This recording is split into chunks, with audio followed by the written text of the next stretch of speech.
Now, please join me in welcoming the Chairman of China General Chamber of Commerce, President and CEO of Bank of China, USA, Mr. Xu Chen.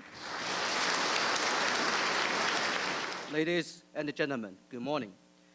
On behalf of China General Chamber of Commerce, USA, I welcome all of you to the China-US Intellectual Property Cooperation Dialogue and the Chinese Brands Going Global Forum.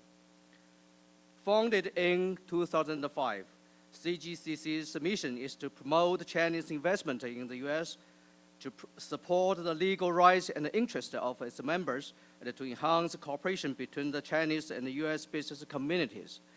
With the support of our members, friends, and the local communities, CGCC is becoming the foremost representative of Chinese business in the United States.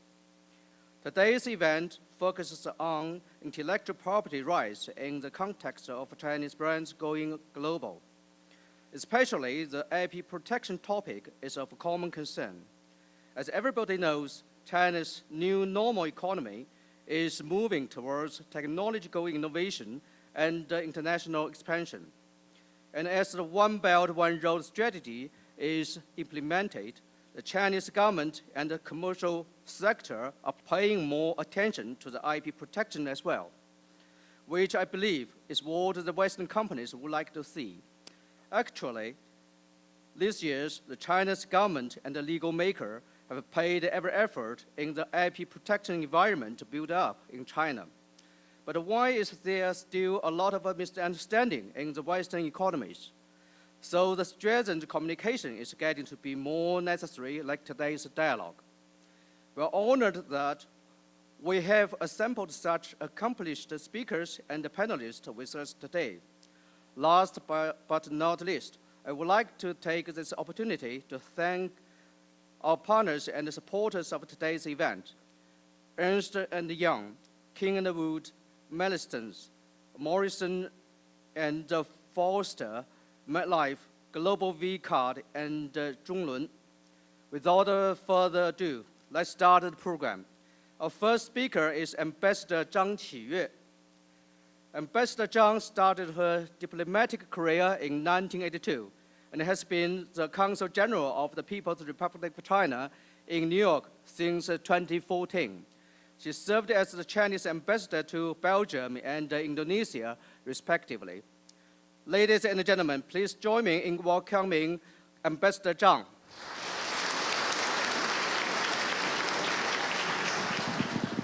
Good morning, Distinguished Deputy Trade Negotiator Zhang Xiangcheng, Distinguished Deputy Assistant Secretary of Commerce, Mr. Patrick Santillo, President Xu Chen of China General Chamber of Commerce, USA, and distinguished business leaders from both China and the United States, dear guests and friends, good morning.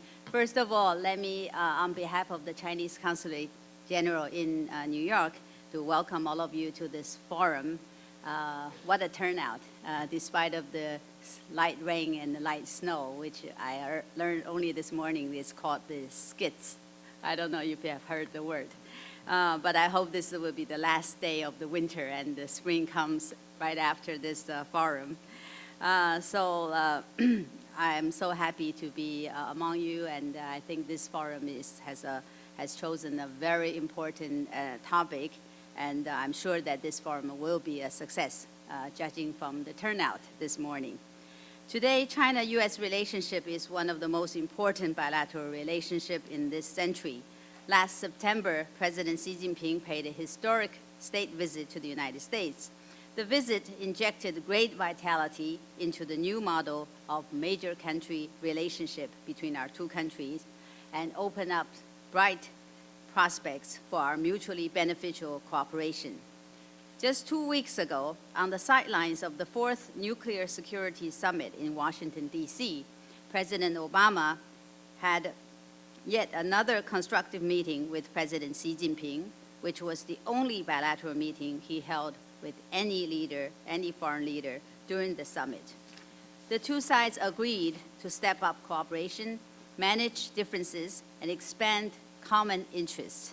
With such strong momentum and substantive outcomes in our cooperation, we are confident that China-U.S. relations will enjoy sound growth in the years to come.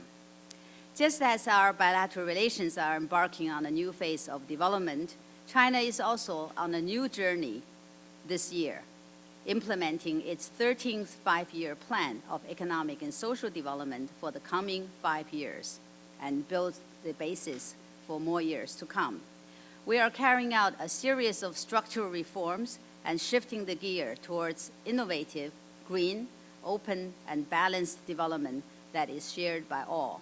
Our goal is to double the GDP and per capita income from the 2010 level by 2020 and turn China into a country of moderate prosperity. To reach that goal, innovation has been placed at the center of China's reform, and a range of policies are being put in place to build an innovation-driven economy and create an innovation-friendly environment.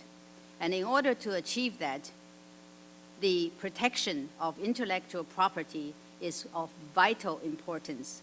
And with that in mind, China will make even greater effort to ensure stronger IPR enforcement, combat IPR infringement, and provide broader market access for international companies. The intellectual properties developed by foreign companies operating within China will be regarded as independently owned and fully protected. China's business environment will be more transparent, fair, and predictable, thus bringing greater opportunity to foreign investors. So we're also looking forward to the statement by Vice Minister Zhang Xiangcheng, who will elaborate more and more in detail on this issue. Distinguished guests and friends, intellectual property could well be one of the many areas of the fruitful cooperation between our two countries. A stronger IPR protection serves our common interests. We are all in this together. Disagreements shouldn't stop us from working together on this. And it is for this reason that today's forum is particularly important and timely. And I'm sure that you will enjoy the discussions this morning, and I wish this forum a complete success. Thank you.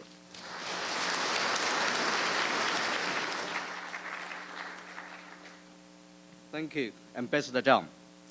Our next speaker is Deputy Assistant Secretary of Commerce for China at the U.S. Department of Commerce, Mr. Patrick Santillo. Mr. Santillo has 25 years of experience working with international trade and country office operations, especially with Asian countries. Please welcome Mr. Santillo.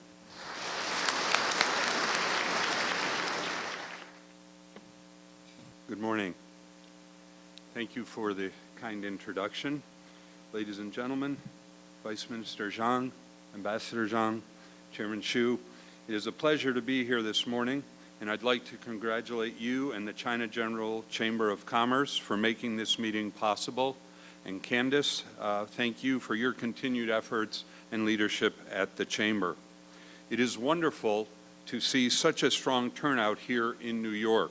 And for those of you who are visitors, I am pleased to welcome you all here to the United States, to New York State, and indeed to New York City.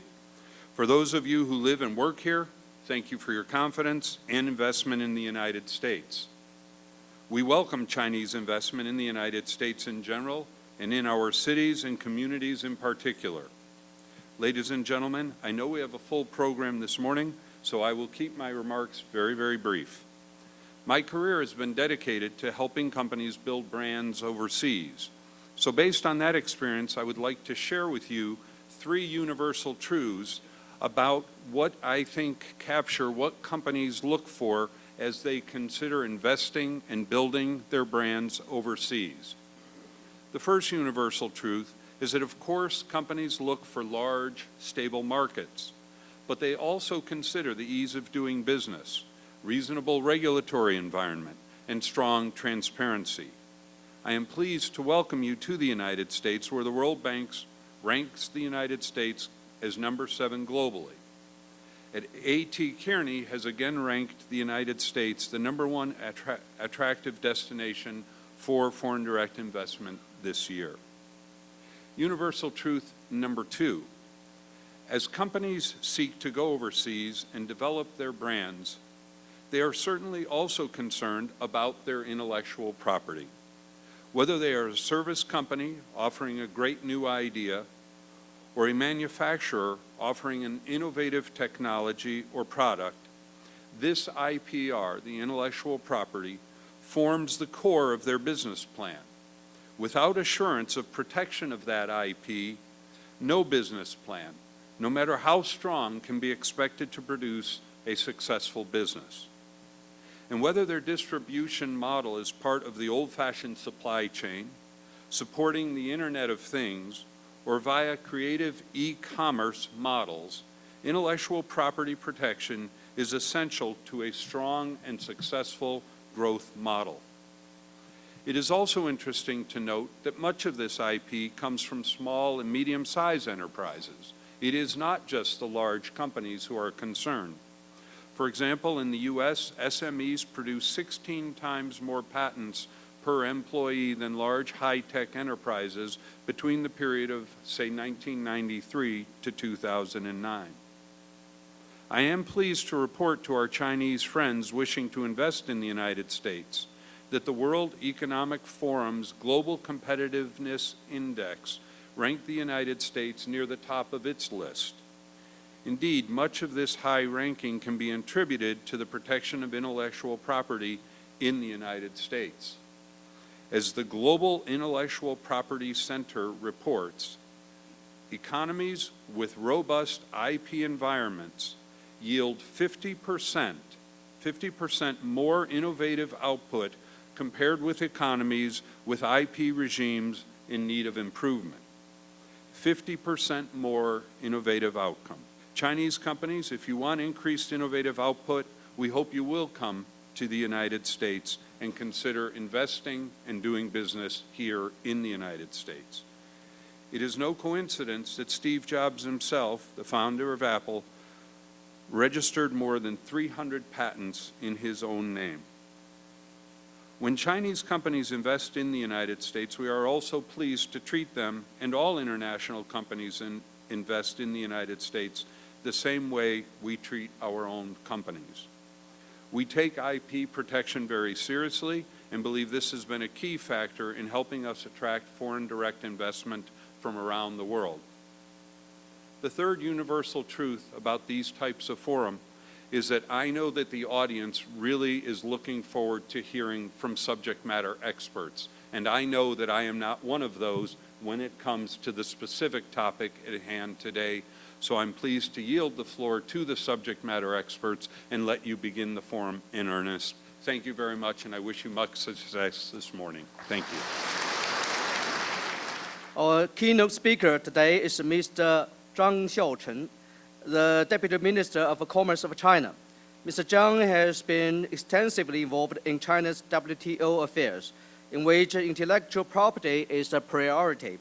Ladies and gentlemen, please join me in welcoming Mr. Zhang Xiaochen.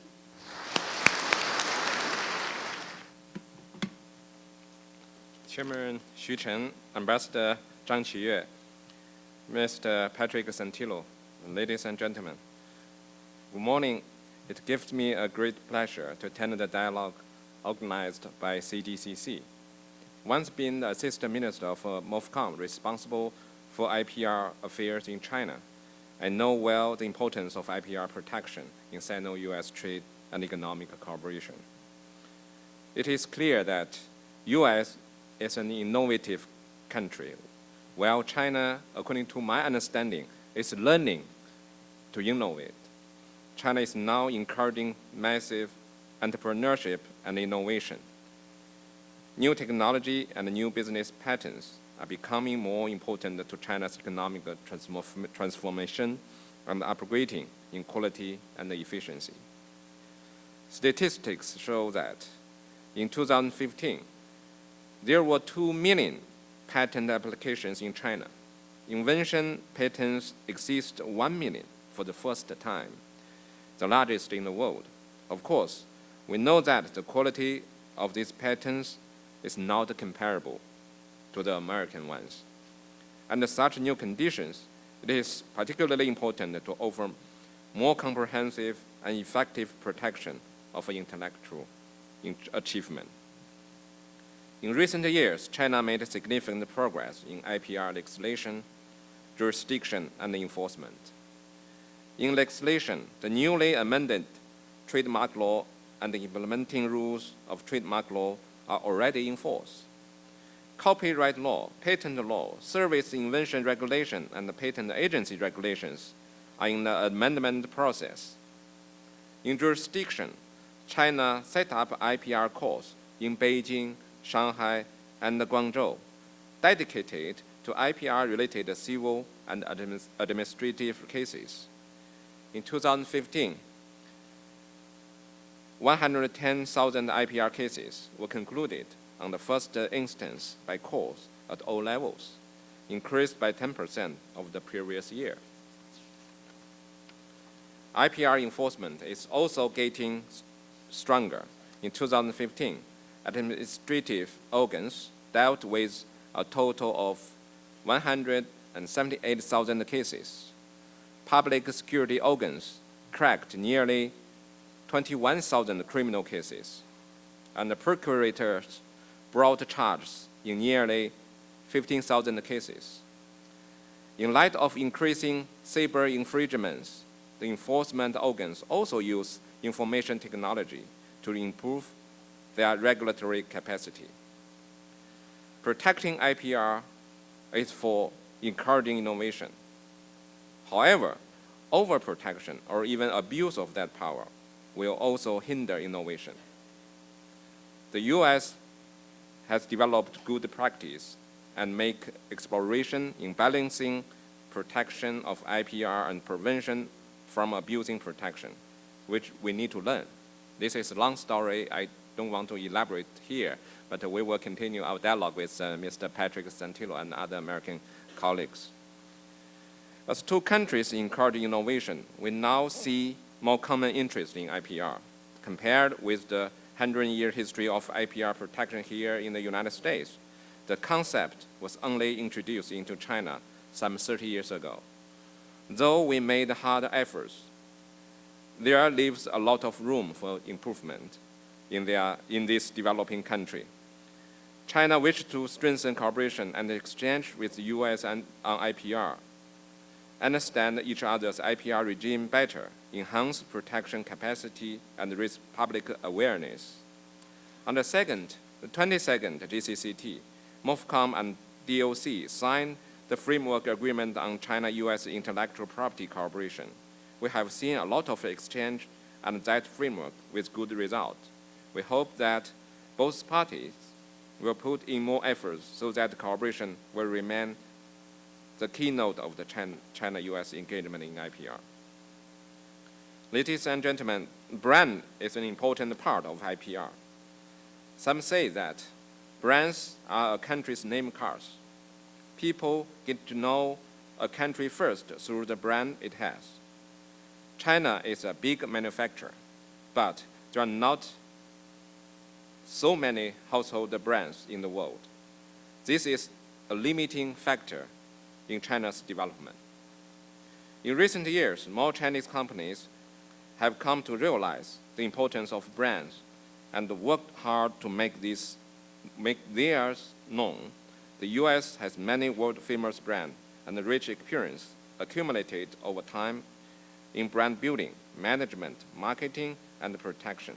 They can help Chinese companies improve design, provide counseling and training, and offer information and quality management, global certification, and brand development planning.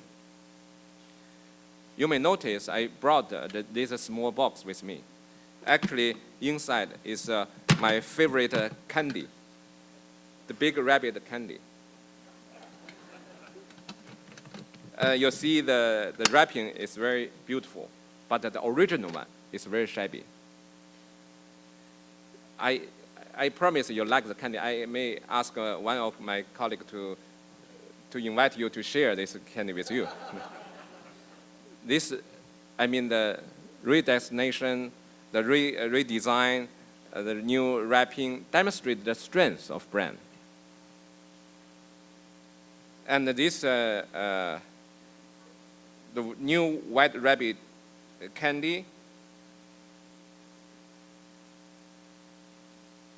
has been redesigned by a famous international company. I skip over the name of the company. Now the candy sells 10 times more than the original ones, just because of the redesign. I believe that China and the US have tremendous potential in brand cooperation. Chinese and American companies hold a China session at the New York Fashion Week each year, which is a good example of our cooperation. Chinese companies sincerely wish to learn from their US counterpart that create more Chinese brands to become part of everyone's life in the world. I wish this dialogue and the forum a complete success. Thank you.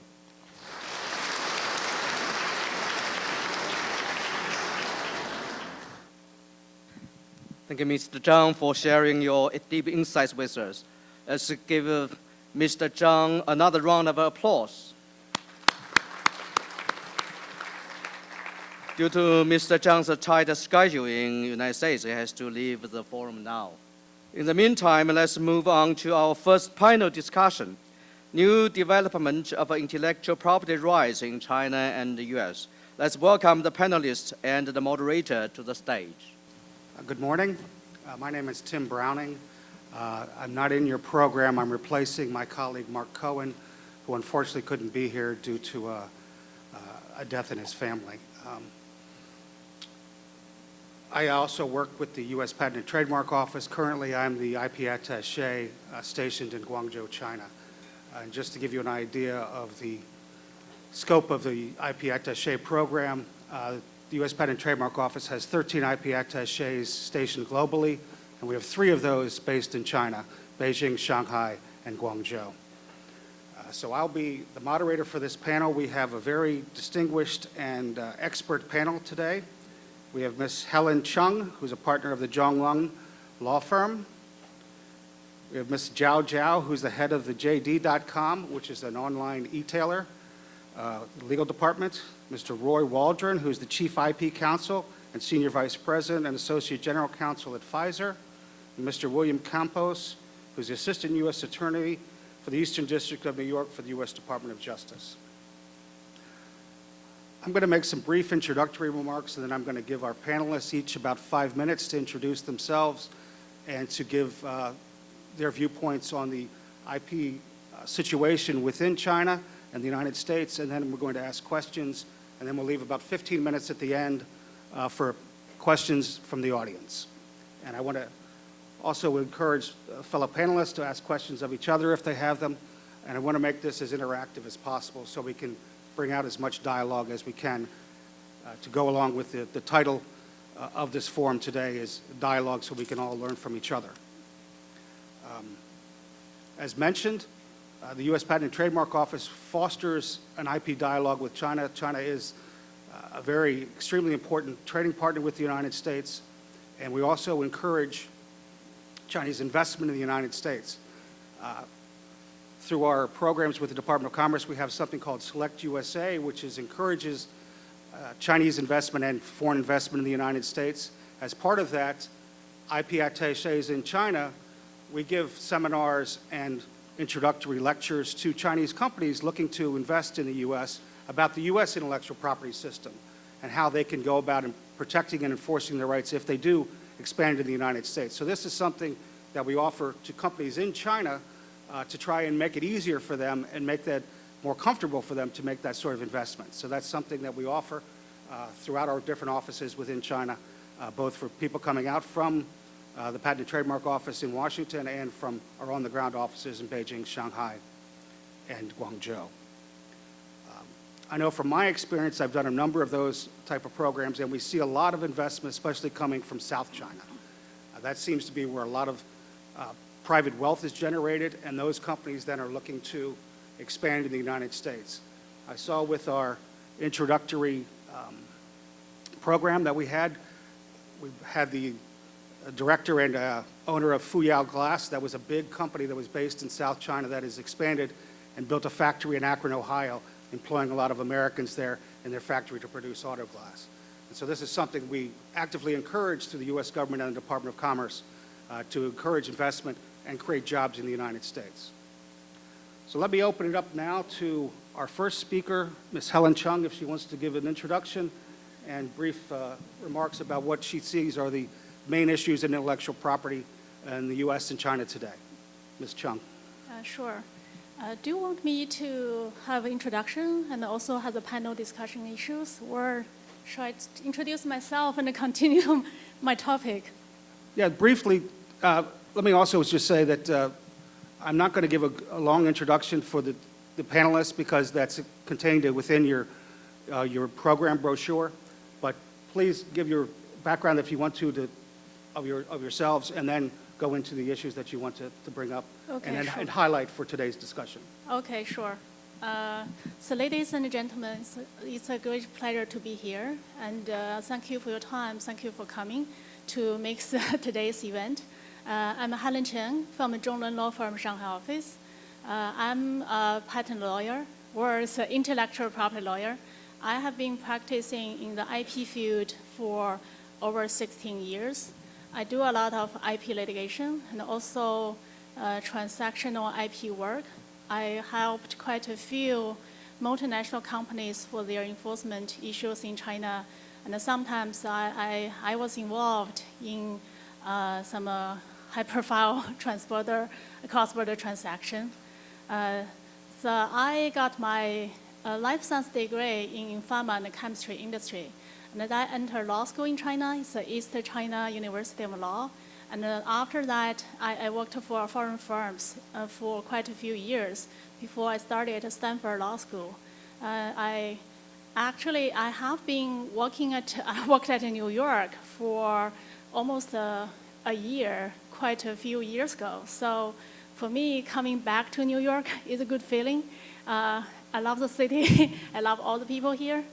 So today I'm going to share some of my experience in the IP field.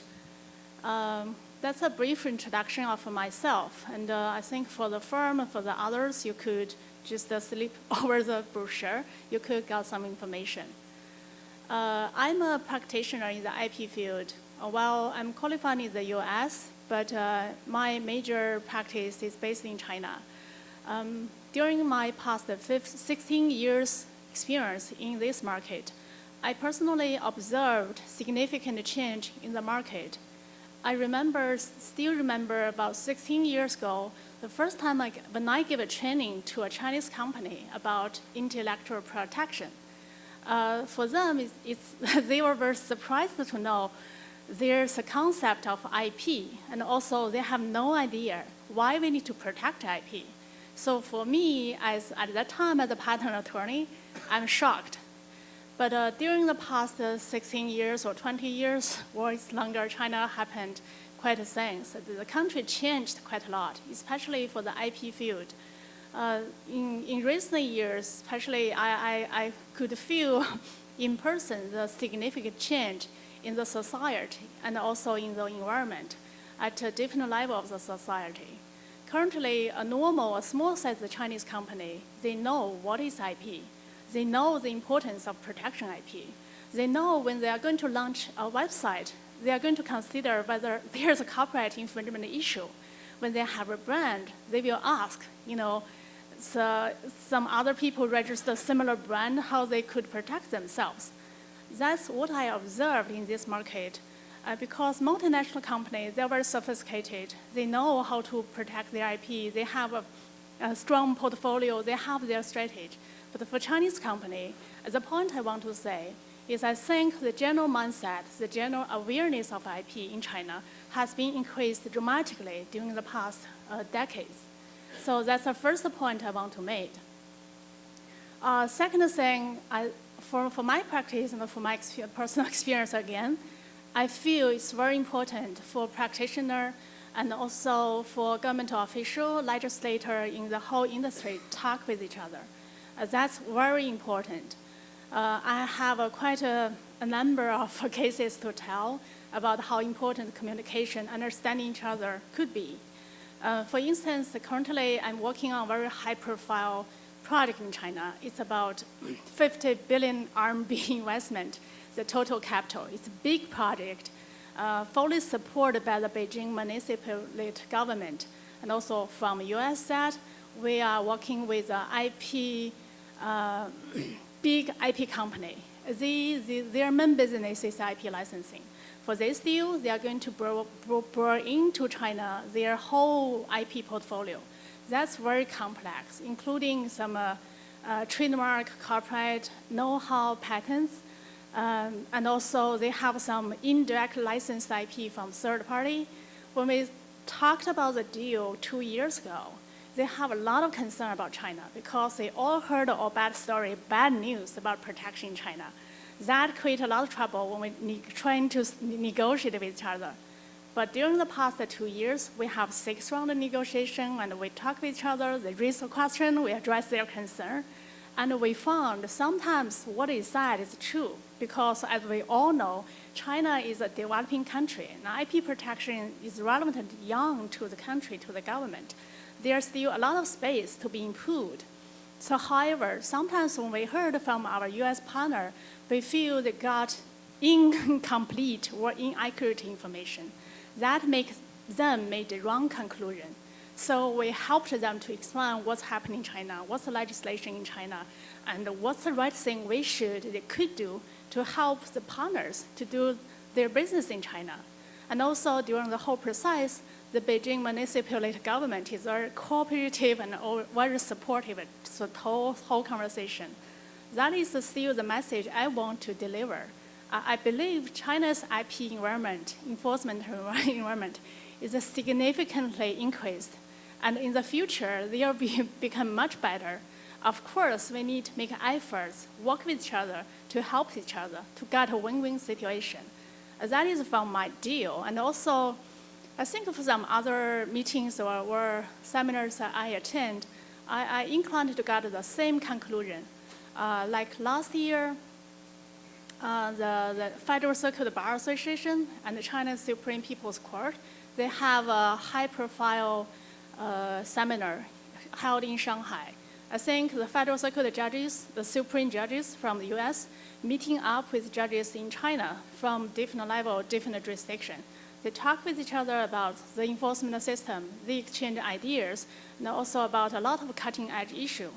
Eventually, there's still a lot of issues there. However, I think the important thing for them is they're starting to talk. They try to understand where they come from. They are dealing their work in a very different content. After you talk with each other, you understand each other, I think, and then you got the whole picture, you could find a solution, figure out the problem. Like a few months ago, I talked to Apple's in-house counsel, who was new to the position, who in charge of China's IP protection. She told me that before she stepped into this position, she has a lot of concern because she here in the U.S. heard a lot of things bad about China. But when she really involved in a field litigation case, working with their local counsel at different jurisdictions, with the patent re-examination board, and also with the judges, she found eventually she has some learning and also some funding. Some old thinking she used to have turns out not so correct. And now she has better understanding, and she will give some very creative ideas to the system regarding how to build up a more better environment. So still, that point is the communication is still very important. And also last month in Munich, the Federal Circuit Bar Association organized an international event, inviting a few US lawyers, European lawyers, and a few Asia lawyers to be there. People from different industries starting to talk, like Novartis and Teva, as Roy know, they are from pharma industry. And also, I think Nokia and Telecom and Qualcomm, they are from telecom industry. They're talking about their need for IP protection. And surprisingly, we found that they have very different understanding and different requests for the IP protection. Like for the pharma industry, they think, because the primary patent is extremely critical for the business of company, so they want the court, give a high level protection to a single or few patent. That's for the pharma industry. However, for the telecom industry, that's a completely different story because they said In the telecom industry, they have a big portfolio. People always cross licensing with each other. It's hard to tell, the contribution was due to one single patent. So they need protection of all the patent, hundreds of thousands patents as a whole. They don't want a court or enforcement agency to ask them to identify a particular value of the particular patent. So from the conversation, we're starting to think it's so different. We all from our angle, from our world, we observe something, we feel something. Of course, that's true. However, on the other hand, I think we need to talk with each other, understand each other, and then find a solution. The same thing is true as the last year's IPO trip to Beijing. IPO is a private IP owners organization. We meet up with the legislation office of the State Council of China. And we are talking about inventor remuneration issue. I think it's a multinational company has a lot of concern about China's patent law amendment, especially for the reward and the remuneration issue. And we talked to the officers. They told us, they said it's good for you to be here to talk to us. We understand your concern. However, you don't know how many opinion comments we collected from the whole society of China. Some people in other, industry or from domestic industry, they have completely different thinking. They have completely different opinion against yours. So it's good for us to listen to you and to understand your concern, but it's also important for us to listen to some others. So as a country, as a legislator, only in that case, we could make a good law, consider interest of every party to make a balance and to find out a solution to help the whole society to be promoted. So still, I'm saying, as a practitioner in this field, I have seen a lot and observed a lot. As we all know, as I said, with China still a lot of space to be improved. However, I think for all of us who either practice in the IP field or interested in the IP practice, it would be helpful for you actively engaged in some conversation like this, especially people from different culture, different industry, and different society to talk with each other, to understand each other. That's also true, like for sometimes when we talk to Chinese judges, we are shocking to find we have completely different understanding. Sometimes the judges think lawyers didn't do a good job, but as lawyers, we always say the court, your damage is too low, it didn't protect the IP owner. Something like that. I think, communication is very important. So that's the point I basically want to make. I'm going to pass on my speech to my guest. Thank you, Ms. Chung. Now we'd like to hear from Ms. Zhao Zhao. Thank you, Mr. Browning. Good morning, everyone. My name is Zhao Zhao. I'm from JD.com, Jingdong. It is a leading e-commerce company in China and listed at NASDAQ. Because online shopping is very popular now, so the IP protection at e-commerce platforms also attract attention. So I'm very pleased today to have the opportunity to share some of our experiences here. And I believe from the view of e-commerce industry, we can see part of the progress of IP protection of China. The first thing I would like to share is that it is an obligation of e-commerce platforms to respect the IP protection. E-commerce business involves a huge amount of product movement, information flow, and the lack of physical stores. So if we don't have a well-designed IP protection system, the counterfeits products and the infringement of IPR may occur frequently. It will hurt the competition advantages of brand owners, and it will eventually hurt the interest of consumers and even the entire consumption industry. Mr. Zhang Xiangchen just left, but he mentioned in his speech that China is a big country of manufacturing, but we don't have so many great brands. Why? Or how to develop the great brands of China? I think one of the way is to protect the intellectual properties and therefore to protect the brands. So for the e-commerce platforms, they have the liability and obligation to protect intellectual properties. Secondly, I think the efforts of e-commerce platforms may help improve the IP protection of China. I take the example of JD. Our business model is direct sale. We are the largest direct sale online marketplace of China. Under direct sale business model, we are able to control the sourcing of products. So we can control the high quality and to avoid the infringement of IPR. We also open an online marketplace to third-party sellers, but we focus on B2C business. Only qualified sellers are permitted to do business at JD.com. We also have strict policies and rules applying to third-party sellers, including the background check and penalties rules.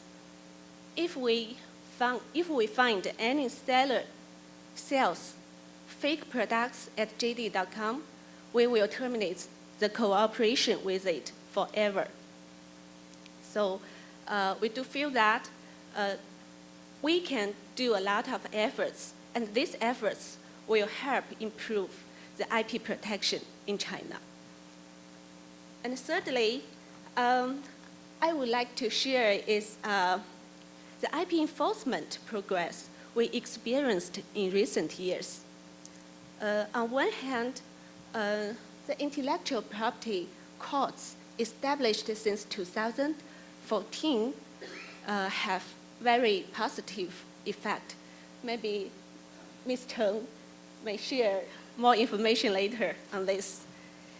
And on the other hand, more cooperation between governments and enterprises is available now. Last year, we entered into cooperation with Beijing Intellectual Property Office, BIPO, for patent infringement enforcement. We, from time to time, received the patent infringement claims from the right owners. But sometimes we are not able to identify whether the infringement exists because the patent issue is very technical and complicated. So now we transfer the claims to BIPO if we cannot make the judgment. BIPO will review and decide whether the infringement exists or not. Once BIPO confirms infringement, we will immediately take down the product listing from our website. So the cooperation between the governments and enterprises help to solve the problem in a more efficient way. Okay, so that's all what I would like to share today, and I hope it's helpful. Maybe we can further discuss if you have specific questions. Yeah. Thank you, Ms. Zhao Zhao. Now, Mr. Waldron. Thank you very much. Thank you all for inviting me here today to speak a little bit about Pfizer and the pharmaceutical industry. Pfizer is one of the largest pharmaceutical companies in the world with, I think it was about $48 billion in sales last year. And we invest nearly $8 billion in research and development every year. Our company focuses on oncology, vaccines, inflammation, autoimmune diseases, rare diseases, neuroscience, including Alzheimer's and Parkinson's. pain and metabolic diseases. And I think it would be good to at least explain a little bit about the pharmaceutical sector and our extraordinary dependence on a well-functioning IP system. And I think just in view of the diseases and ailments that I mentioned just previously, I think it's all very important for us to sort of understand that a well-functioning IP system foments innovation in the pharmaceutical sector on areas that really are still unmet needs for patients around the world. One of the, I have about 5 distinct features or risk factors for the pharmaceutical industry. It's like, number 1, we're a very highly regulated industry. Every product we sell has to get approval from the government, either the FDA or in China, the SFDA, to rule on the safety and the efficacy of that drug. And these agencies are very intimately involved in the clinical trials and the planning for entering any new molecule into human beings, because they are tested in human beings before being allowed to have regulatory approval. So this is a very involved, complex process. Number 2 is like we have very long development timelines. It's not unusual for us to have up to 12 years of development for an individual drug. And as I think you might all be aware, the patent term is only 20 years. So a lot of times when we first invent a compound, you have to sort of file on the patents right away so that you're not scooped by your competitors, so that they don't get a patent on your compound. Yet at the same time, you may have to wait 12 years to even get the benefit of that patented compound, because you won't get on the market for another 12 years. So in some cases, this inability to use your patent term has been made up by patent term extension in the United States. And that's something that doesn't exist in China at this point. The third factor, risk factor for us, is human biology. It's like there are so many unknowns and unpredictable things about the human body and the biological mechanisms that affect disease. We usually go through thousands and thousands of compounds and tests to find something that may show activity, but even if you get compounds that show activity, you're not necessarily going to get compounds that actually cure the disease that you're looking to cure, or at least ameliorate it, or you have safety issues. So you have to, there's so many instances that I can name in our industry where we've spent $1 billion already and then it fails in phase 3 late clinical trials. And we've had to undergo that. I think there's a lot of commentary out there that says, well, why doesn't the government fund R&D for developing new drugs? I think it's only the private sector that actually can undertake this risk, because if a government agency spends $1 billion and then had a big, huge failure, I think there'd be congressional hearings and there'd be a lot of inquiry as to how that money was being spent. I think you really have to depend on the private sector to invest that kind of capital into developing a drug, which is the fourth factor, the enormous cost of development. It's like, it's been estimated that it costs between $1 billion and $1.2 billion in today's dollars, US dollars, to develop a new drug. Sometimes it's even more.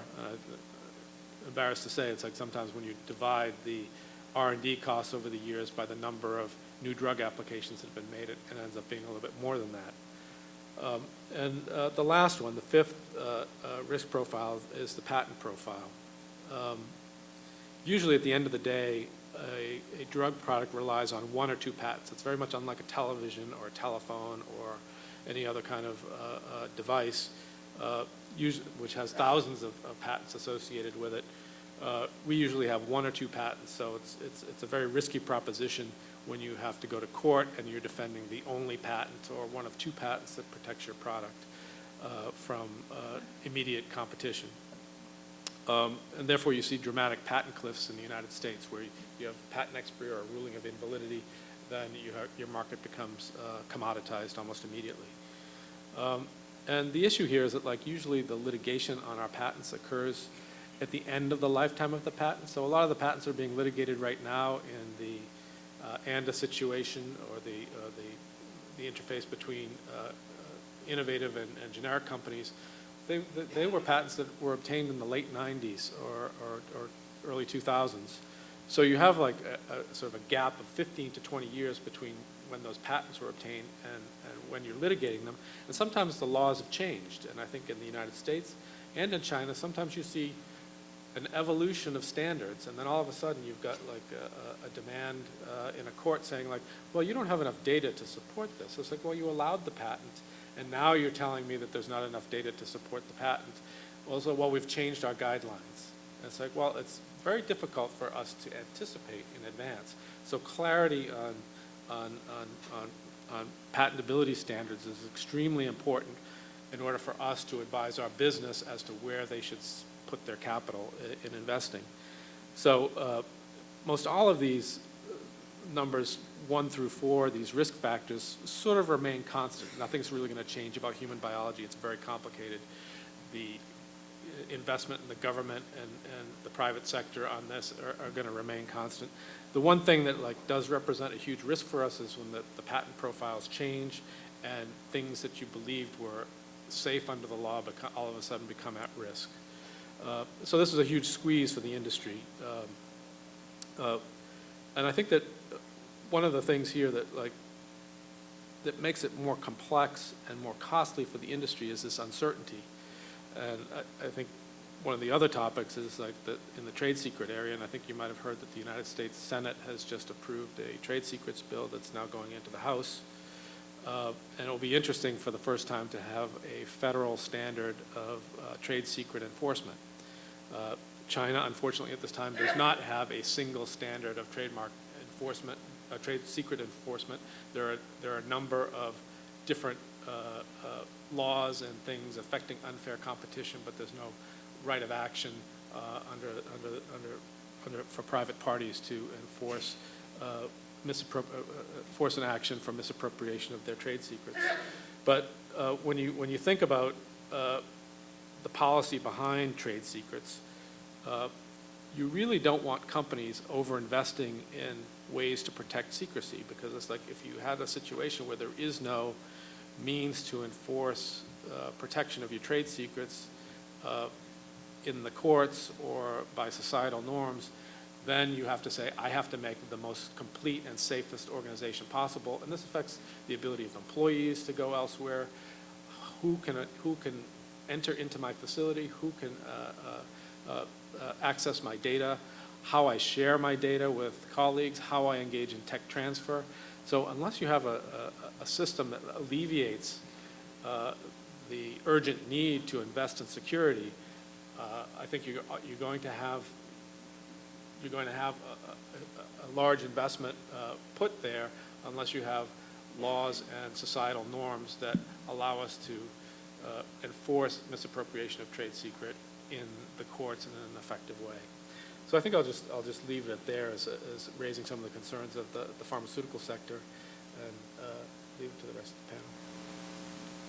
Thank you, Mr. Waldron. Now we have our last panelist, Mr. Campos.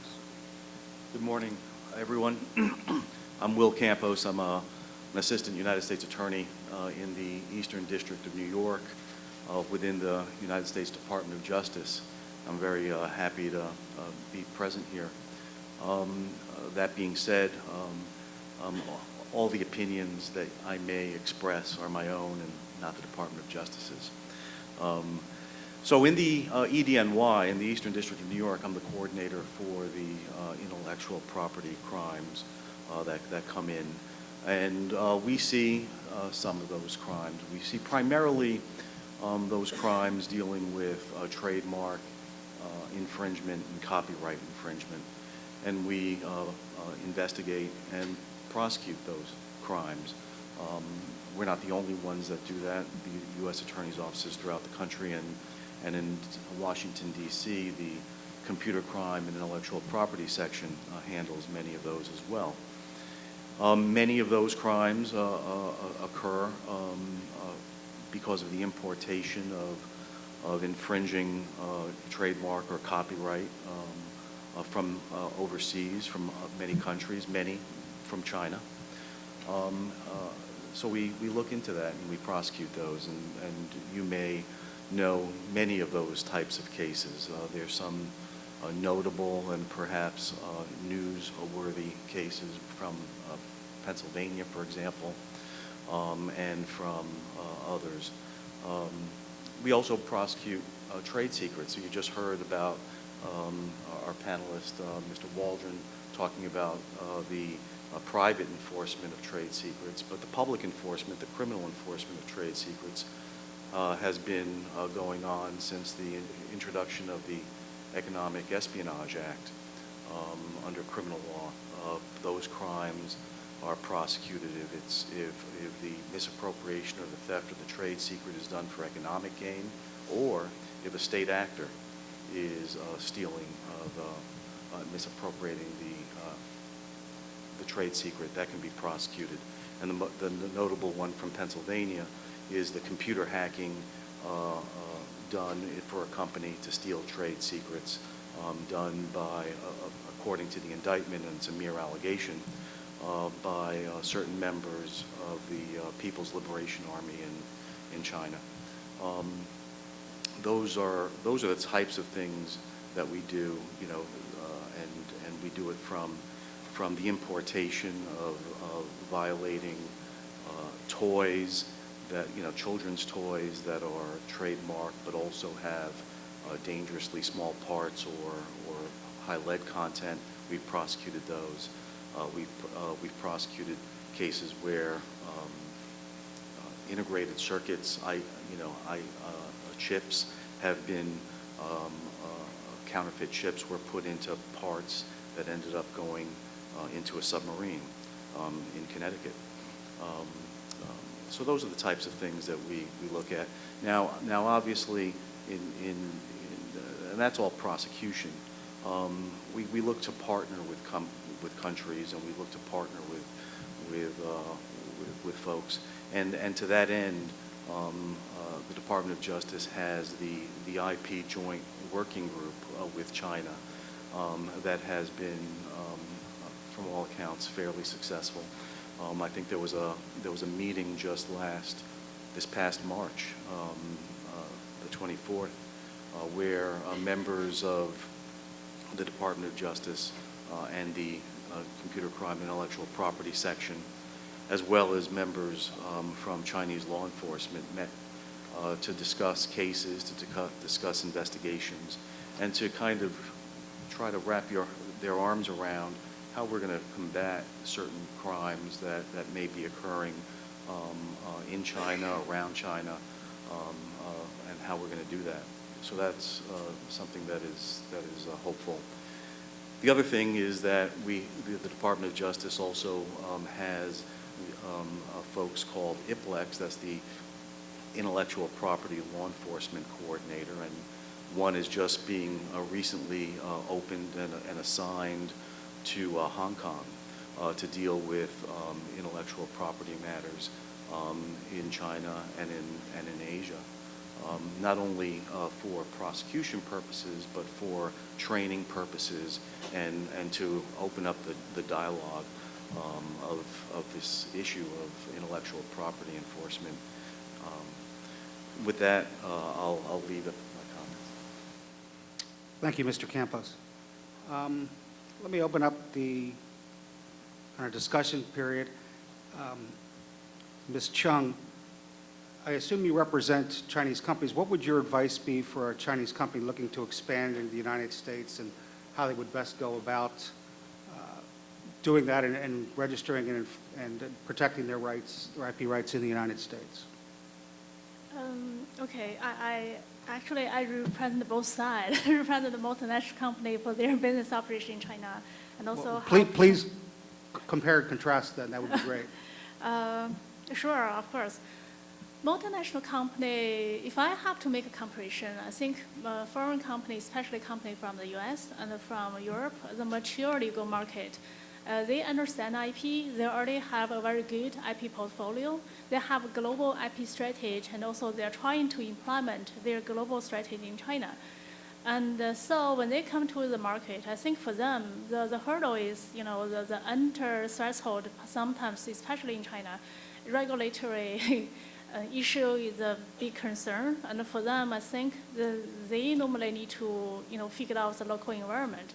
And then after they work in China for years, especially when a lot of company has R&D center R&D activity in China, and they are starting to use whatever they used in foreign markets, especially in their home country, to enforce their IP in China.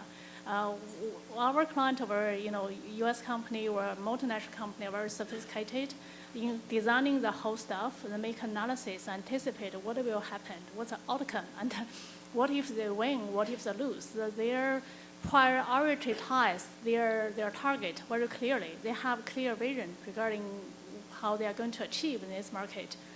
On the other hand, for the Chinese company doing business in foreign jurisdiction, for instance, in the US, I think for them, the significant issue is they're almost ignorant about US law and the US enforcement environment.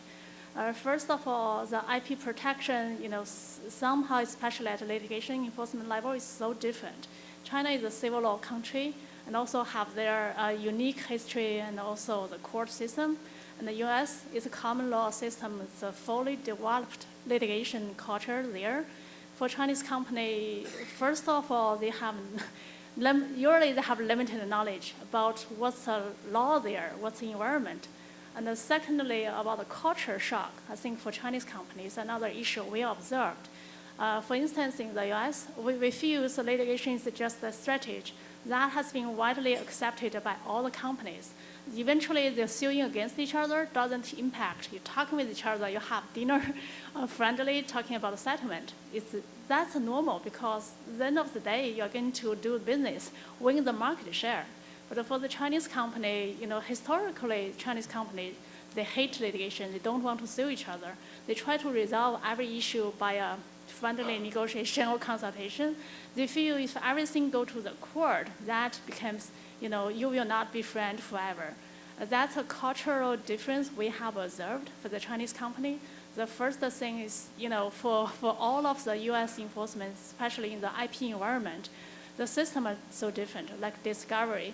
Sometimes the Chinese company was sued in the US. We helping them defend their suit.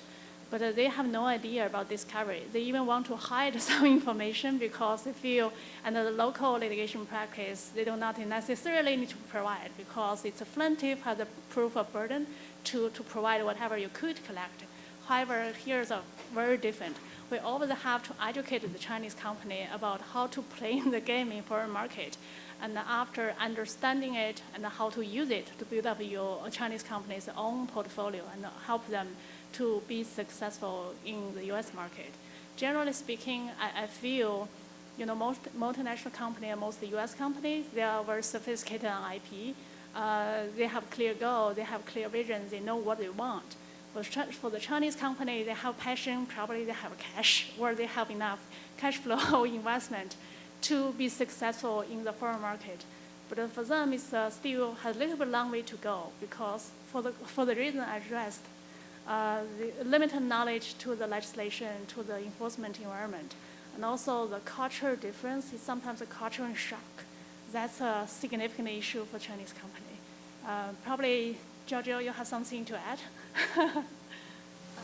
Yeah, sometimes we will receive, we will receive some claims about IP infringement from foreign companies, and we do feel the different understandings of the foreign companies and the Chinese companies, and we have to be the position to deal with the two parties' disputes. So we do feel the culture difference. Thank you both. Ms. Zhao, with the explosion of e-commerce in China, and we saw this, I guess, with the most recent Singles Day, where there was almost, $15 billion worth of sales just for that single day. How are the new laws and regulations that the Chinese government has put forth, how has that affected your business, and what do you see as the trends going forward? So the trend of in e-commerce in China? The trend of e-commerce online business? retailing. Oh, yeah. Actually, we do feel very lucky that e-commerce business was very booming in the last few years.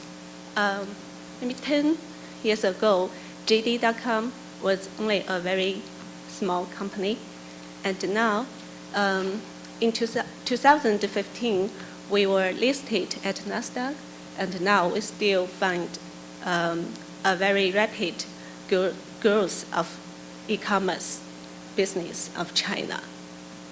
So along with the growth of e-commerce business, we find that the consumption habit of Chinese people were changing in the past years. A lot of people from China may be very familiar that online shopping is very frequent in China people's life. So we still believe that the growth of e-commerce business will continue in the following years. Let me just follow up a little bit. Companies that I've talked to, at least in South China, one of their major concerns is the explosion of retailing online. Do you have any particular initiatives or programs that you use to deal with companies that have problems with other online selling platforms that sell counterfeit or illegitimate goods? Do you have cooperative efforts that you reach out to those legitimate sellers? Like if a company they do research and they find that there's some sellers on your site that are selling fake products. Oh, yeah. Do you have a program that you can deal directly with them to try and remove those sites? What are your cooperative efforts with the legitimate sellers? Oh, yeah. Firstly, we have cooperation with many brand owners. We will invite the brand owners to regularly visit JD.com to conduct trainings to our staff, to educate our staff how to identify the suspected fake products. And this is the first thing. Secondly, we have designed filter software to review the business data of our platform, and the software may identify some high-risk fake products.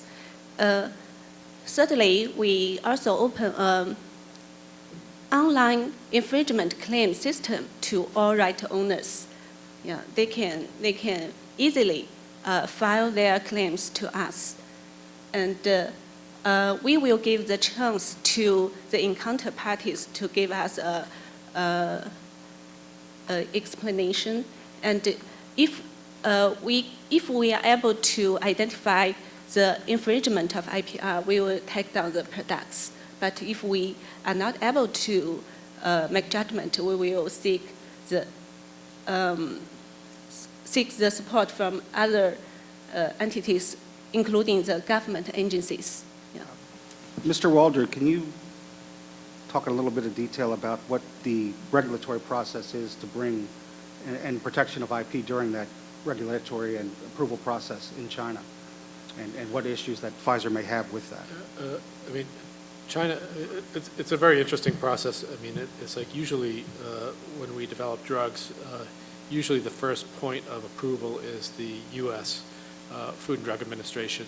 Either that, or in some instances, the European Medicines Agency. Oftentimes, then the drug is diffused throughout the world through the various markets. And we try to move quickly to launch new drugs, particularly if you have a life-saving drug. You'd like to be able to launch it in markets around the world. China, in some instances, and China's not alone here, requires local testing of its citizens in the local population before a drug can be approved. So you have to run clinical trials in China. Sometimes you have to try to run those concurrently. Japan also has similar regulations, in India as well. So there's a lot of countries that require local testing, but it does tend to delay the approval process in China somewhat. And I think that that's something that in collaboration with the FDA, there is some dialogue on how to harmonize their regulatory approval processes. One of the issues that we run into, and I alluded to before, that we spend an extraordinary amount of money developing these drugs, and what you give to the government is a very expensive dossier of information. So all the clinical trials, all of the investment and all that work and the data workup that you send to the government costs a huge amount to deliver. What you really don't want to have happen is that government agency turns around and uses the study on your molecule to give approval to another, because you're saying like, well, I did all this work, why is somebody else going to benefit from this? And that's why we have, in the United States, we have data exclusivity or data protection provisions that allow a period of time before which another can rely on that data. In Europe, it's 10 years, and in the US, it's 5. There's been a number of discussions with the Chinese SFDA about allowing for this so that you're not confronted with a new drug that comes to the Chinese market. But then again, you have a competitor right away that's relying on your data. I think we want to avoid that kind of situation. The Chinese authorities at this point have said that, like, well, we'll consider data exclusivity only if the drug was developed in China and has first approval in China. We disagree with that point of view. We think that, like, the first introduction into that market should be the launching point for when a period of protection applies. But this is one of the issues that I think is an ongoing dispute in interpretation of treaties like WTO, TRIPS, the trade-related aspects of intellectual property, and other understandings between the governments. So these are sort of complicated regulatory issues in China. I think the uptake of innovative drugs is slower in China than elsewhere, than in the United States. Usually the major growth in China is with established drugs that have been on the market for a number of years. But I think as you see the China middle class and the China becoming a much more wealthy society, they're investing more in health and in the purchase of drugs to maintain health. So it's an expanding market for pharmaceuticals, and that's a good sign because you'll have a healthier population when you have patients that have access to the drugs that they need. Thank you. Mr. Campos, you talked a little bit about trade secrets, and I want to talk about any type of cross-border cooperation that the Department of Justice has had doing cases that maybe originate in China or the United States and then have kind of components that go back and forth. I know the Customs and Border Protection Agency and the General Administration of Customs in China has done a number of enforcement programs. I wonder if the Department of Justice has done anything similar. Yeah, in terms of cooperation, you know, there is the joint working group, and the joint working group with DOJ and Chinese law enforcement work on those issues. I think that there's with a finite number of investigations and cases, and I say finite because I don't think even that joint working group discusses a full, robust amount of information. There's but within that finite group of cases, there is a sharing of information, so that if, for example, the Chinese, you know, and if, for example, the Chinese are going to investigate and prosecute, they do that.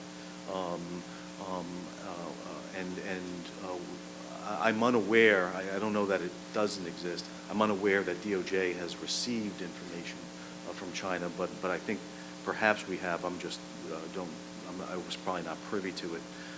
But it's that joint working group that really is the start of a fuller relationship and a fuller sharing of information for purposes of prosecution. And they meet on a regular basis? Yeah, the joint working group does read on a regular basis, and like I said, I think they just met this past March, and they meet every few months. Great, thank you. We want to open it up now to questions from the audience for any panel members. So please, if you have anything that you'd like to ask. Thank you. I'm from Sinopec as a regional representative of the technology business. I have a question for Mr. Campos. So during your experience, do you have any advices or suggestions to the Chinese company when they become the plaintiff of defendants in the lawsuits here in U.S. Do you have any advice for them to better answer the questions in the court or in the procedure of the whole lawsuits? So if I understand correctly, do I have advice for a company that's a Chinese company that's involved in Yes. lawsuits here in the United States? Yes, generally, not. Right. I handle, so just to be clear, I handle criminal investigations and prosecutions. I don't do civil litigation. Typically, the individuals that we're investigating because we're investigating whether or not they violated certain criminal statutes. In this context, it's IP statutes, trademark, copyright infringement, trade secret, misappropriation. Possibly there are also companies that might be the subject of an investigation and prosecution. The advice, well, so if a company's getting sued, I don't deal with that at all, and I offer no advice to a company that's getting sued. To a company that is being investigated criminally, there's been a lot of talk about, the prosecution of companies recently. The Attorney General and stuff, and the Deputy Attorney General have talked about that. We encourage companies to provide us information and cooperate with us. So that would be my advice: is please cooperate with us. If there are bad actors in your company, let us know. That's my advice. Let me direct that to Ms. Chung as well, as she may have more experience with civil litigation. Yeah, we work with the U.S. Counsel, help Chinese defend the most of the situation so far for their either 367 investigation here in the U.S. or some civil litigation. So if the question is for Chinese company, how to prepare yourself for facing the potential challenge in this market, in addition to what I said, you need to have like foreign company in the Chinese market. You need to do some homework to understand what's the legislation, what's the requirements here to make sure the compliance. And on the other hand, I think for this committee or for this organization should be the place you try to take advantage of, try to utilize of. Because based on my observation, I think in China, there are a lot of foreign companies, they have their either chambers or committee, and all the company coming from similar background and culture. They talk with each other. If they have a message to be delivered to the governmental official or legislator, they go through their organization to deliver the message, to raise their voice. So for Chinese companies starting to doing business in the overseas markets, in the Europe, in the US, I think we should fully utilize whatever we are gathering here. And because we have a similar background, you have similar background, you have similar problem, you will encounter similar issue. So talk to each other. If that is something you feel need to be noticed at the high level, I think could go through this channel to deliver or pass on the message to find a solution. For some issues, I think the company can be resolved by doing some homework. For some others, for whatever you feel reasonable or is really a need, I think it should form a joint effort to do some lobbying work, which I believe a lot of companies are already doing that. So we should fully utilize, work together, cooperation with each other to help our succeed in this market. Let me just throw out a question to the Chinese General Chamber of Commerce. I know in China we maintain lists both at the consulate and through the American Chambers of Commerce in the various cities of legal service providers that U.S. companies can then call upon if they are sued within China. I was wondering if the Chinese General Chamber of Commerce in the United States maintains similar lists for Chinese companies of legal service providers that they can recommend to their members if they're sued in the United States. So I just throw that out there. We had another question over here, I think. Yes, right there. Hello. My name is Henry Tang. I'm with an organization called the Committee of 100. My question is addressed to Mr. Campos. Since you are responsible for the criminal side, as you mentioned, of prosecution at the basically the Department of Justice, there have been several rather well-publicized cases recently in this arena. Most specifically, one, somebody employed by the National Weather Service by the name of Sherry Chen, and there was a professor at Drexel University who happened to be the chairman of the physics department by the name of Professor Shi, both of whom recently were charged, and then their cases were dropped, and this has caused great consternation on the part of the Chinese community here in America, because in these two particular cases, after the charges were dropped, their lives have been, how should politely referred to as greatly disturbed. In the case of Ms. Chen, who's now 59, 60 years old, she cannot find employment. In fact, she's been terminated. But the charges were dropped, and presumably they were innocent.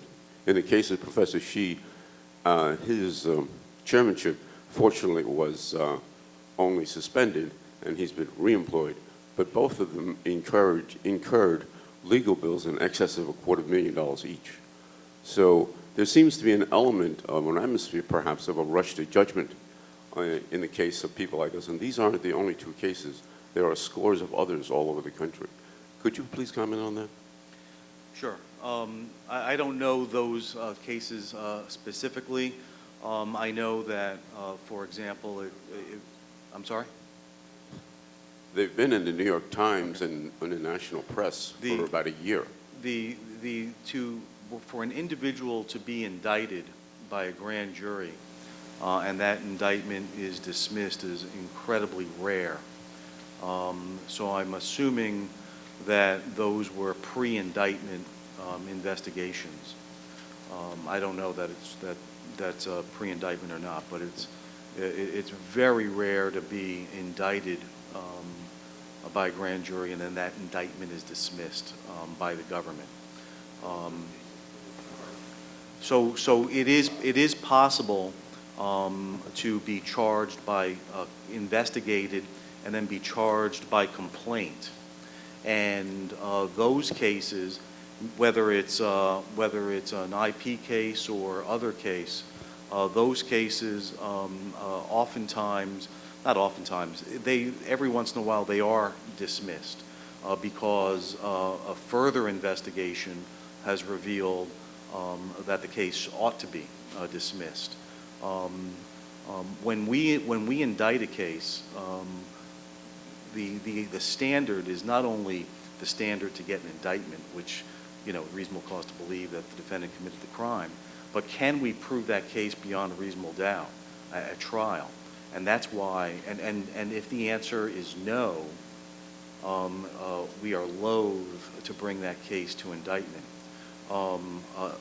Therefore, I recognize that it's very burdensome to folks. I know that many of my defendants feel that it's burdensome to be criminally investigated. Forget about an indictment. Search warrants are done. Businesses essentially shut down. We recognize that, and we try to minimize that, but at the same time, we have an obligation to get information that is critical to a criminal prosecution. If there are times that we dismiss a case because in our judgment we believe that we rushed to judgment perhaps, then that inures only to the defendant's benefit and to the benefit of the entire criminal justice system. We don't want to be in a position where we charge someone and are stuck with a prosecution that we think is unjust. Thank you. I think we have time for one or two more questions right here in the front. Good Good morning, Brian Brown. Excellent panel. Quick question for you, Mr. Waldron. Besides the overall cost of bringing a product to market and the government regulatory issues, what are the other challenges that your company faces, or maybe the pharmaceutical industry faces, particularly as we see, obviously, reform in healthcare and the doctors being under a little bit more pressure to try to contain costs? Thank you. One of the reasons I mentioned trade secret earlier was that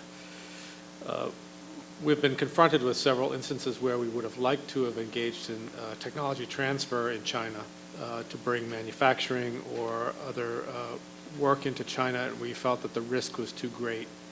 And I think if we felt that the environment were safer and there were remedies and there were safeguards, that we probably would have done that, and I think that would have been a big boon for both companies, because I think that there's a lot of talent in China to be utilized in some of the technical areas that we're interested in. So I think it really is imperative that I think on the U.S. side and on the China side, that like the trade secret issues become more regularized, and that there are causes of action and that are sort of in the civil arena, I think apart from the criminal arena, that would help stabilize investment decisions, because I think you really want to do that.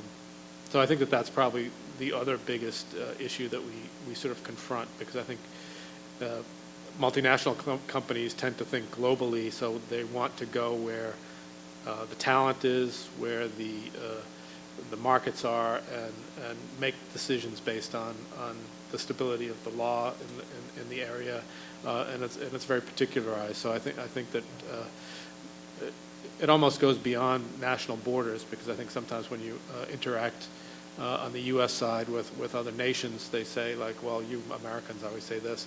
It's like, well, as a multinational company, sometimes you're an equal opportunity critic, because like essentially you're advocating for the best way to do business, and I think that we engage in a business that really has to be fomented and sort of nurtured, and so we're always looking for the best way to do that and the best way to bring new drugs to market. Okay, we've got time for one more question.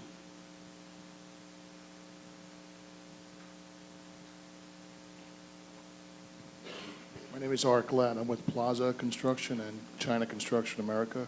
We're a wholly owned subsidiary of China State Construction Engineering Corporation. My question for the whole panel is related to manufactured building construction components coming to the United States from PRC, and if anyone could give some commentary on that, with the market softening in China, but the building boom continuing in North America. Curious on your thoughts of how we can all take advantage of that for both of our common good. I guess I don't offer any advice as to a business. The issue that we've seen is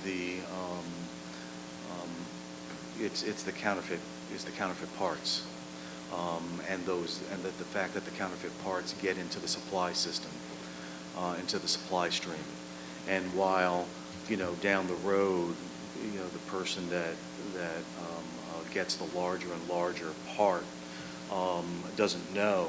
There was this counterfeit part initially that gets put into a bigger part, that gets into a larger part, that causes the distress, because it's maybe cheaper and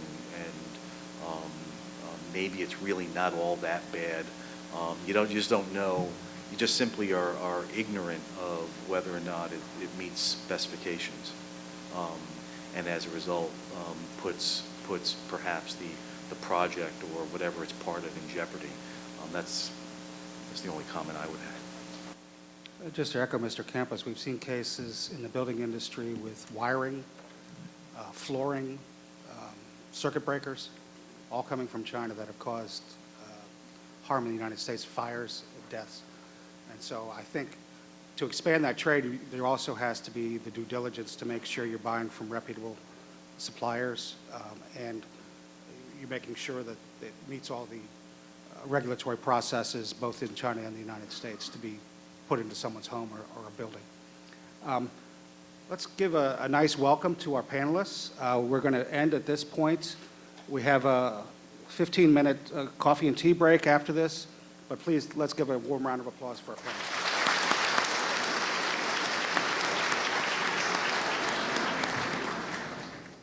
My name is Jonathan Yuan. I'm from King & Wood Mallesons. I first want to thank President Xi and Candice and CGCC for the invitation, and for all the staff members of CGCC for organizing such a brilliant event. We have a very fabulous panel here. It's a very good combination, I think. We have male and female, and we have people from industry and from law firm, and Chinese companies and U.S. company. But that one I have leave some room for Adair to explain that he said his company is not a Chinese company. He's a Silicon Valley company. That's his story. I want to give a brief introduction of everyone here, the panelists. I don't want them to just speak their stories for 2 hours, everyone, just to save some time, and we want to have some good discussions in this panel. Start from far away is Adair Zhou, and he is the head of intellectual property of DJI, or Dajiang. You know, they have now have the almost 70 or 80% of the drone market in the whole world. Very impressive, and founded by someone named Wang Tao several years ago from Hong Kong, from Shenzhen. Adair, I don't know if his name is something to do, and he gives himself because of the drone business with Air, A-A-R. He was actually an investment banker, and he has a very impressive experience in the financial market, and he graduated from Columbia University, and then had his bachelor's degree from Hong Kong University of Science and Technology. Next one is Janet, my longtime friend, and she is the partner of MoFo, Morrison Foster, in their Palo Alto office. And her background is biotech and IP law, patent law. Next to her is Andrew Elliott, or he has a Chinese name, Zhang Guobin, 国家的国, 文武的斌. I was told I was the first one guessed correctly on the first try. So he's going to give me a free phone. Okay. Anyway, he works, before this job, he works with Nokia for 9 years. And before that, he was he works in the marketing team in Microsoft. And Microsoft and Nokia, now it's one family. Andrew also speaks some Chinese. His background is undergraduate was Eastern Asian study, and he had an MBA from Monterey. Is Monterey that place near San Francisco, California, right? From Monterey, got his MBA degree in the international relation major. And John Alex is my partner, also from King & Wood Mallesons. And he's been here in our Silicon Valley office for many years. I can't remember how many years, but he has been doing the IP law, the patent, as a patent attorney for 22 years? Too long. Too long, okay. It looks like 28 years, 20 years old. And anyway, I want to begin with some more discussions and interactions between the panelists and our audience. And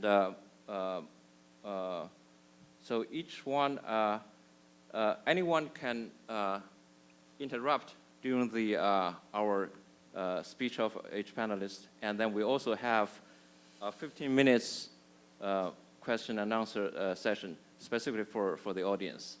And now I want to have Adair to begin his talk on his story of and the strategy of the what kind of challenge of DJI in the U.S.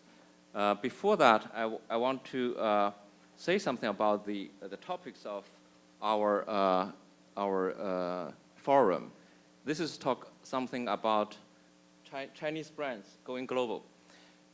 This is not only talking about to protect Chinese brands in the U.S. or other places in the world, because our panelist Janet has had a concern because he is a patent attorney.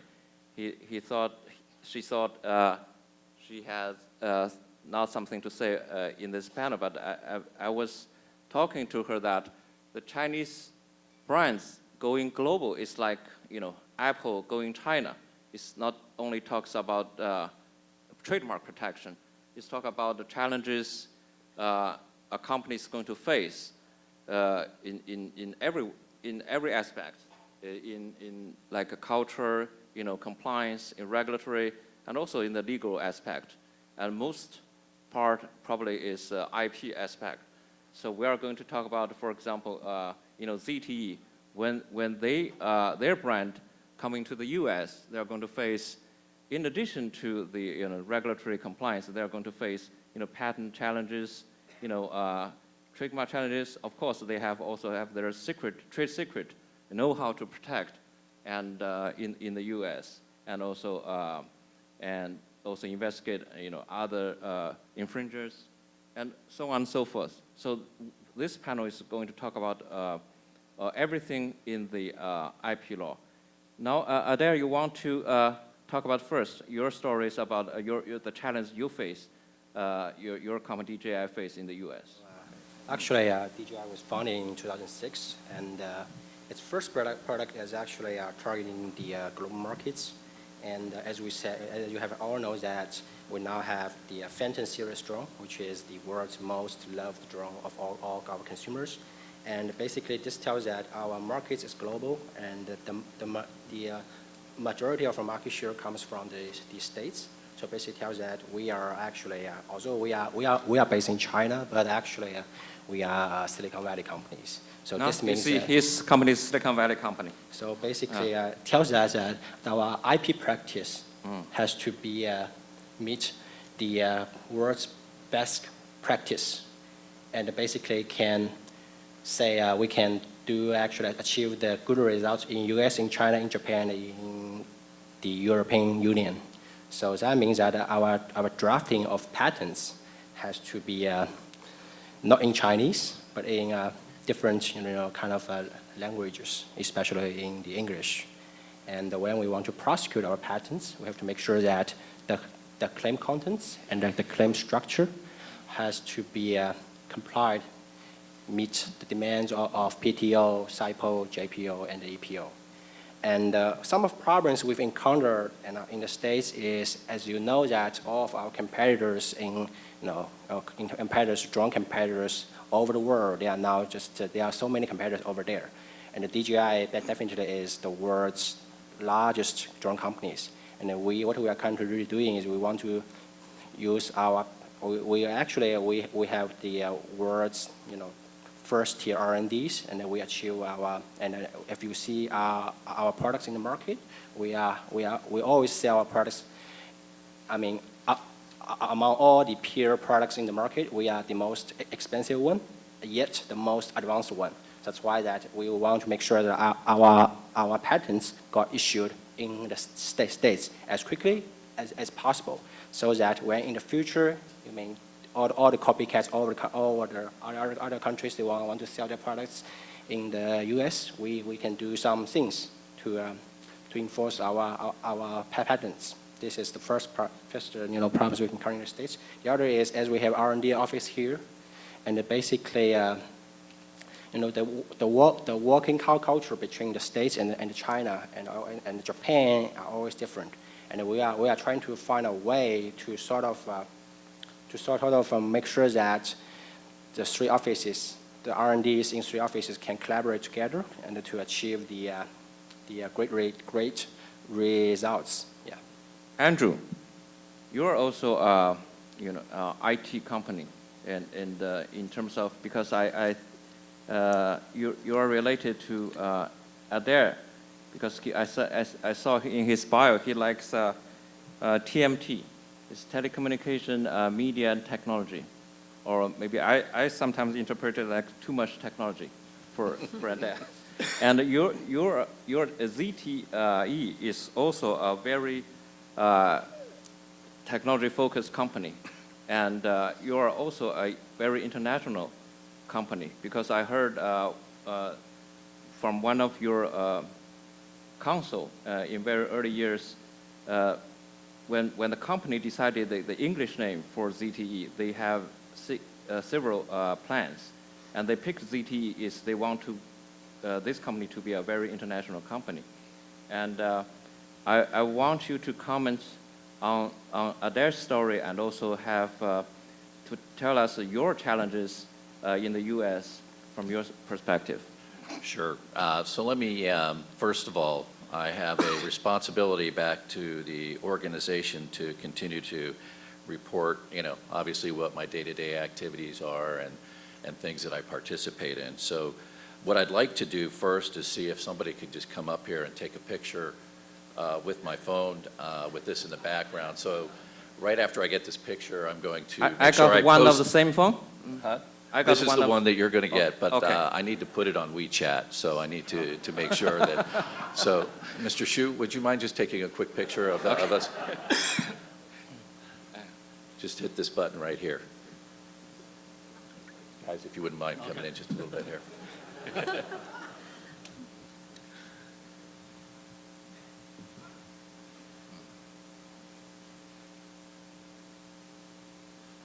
Great, thank you. How many did you take? It was a professional picture, so.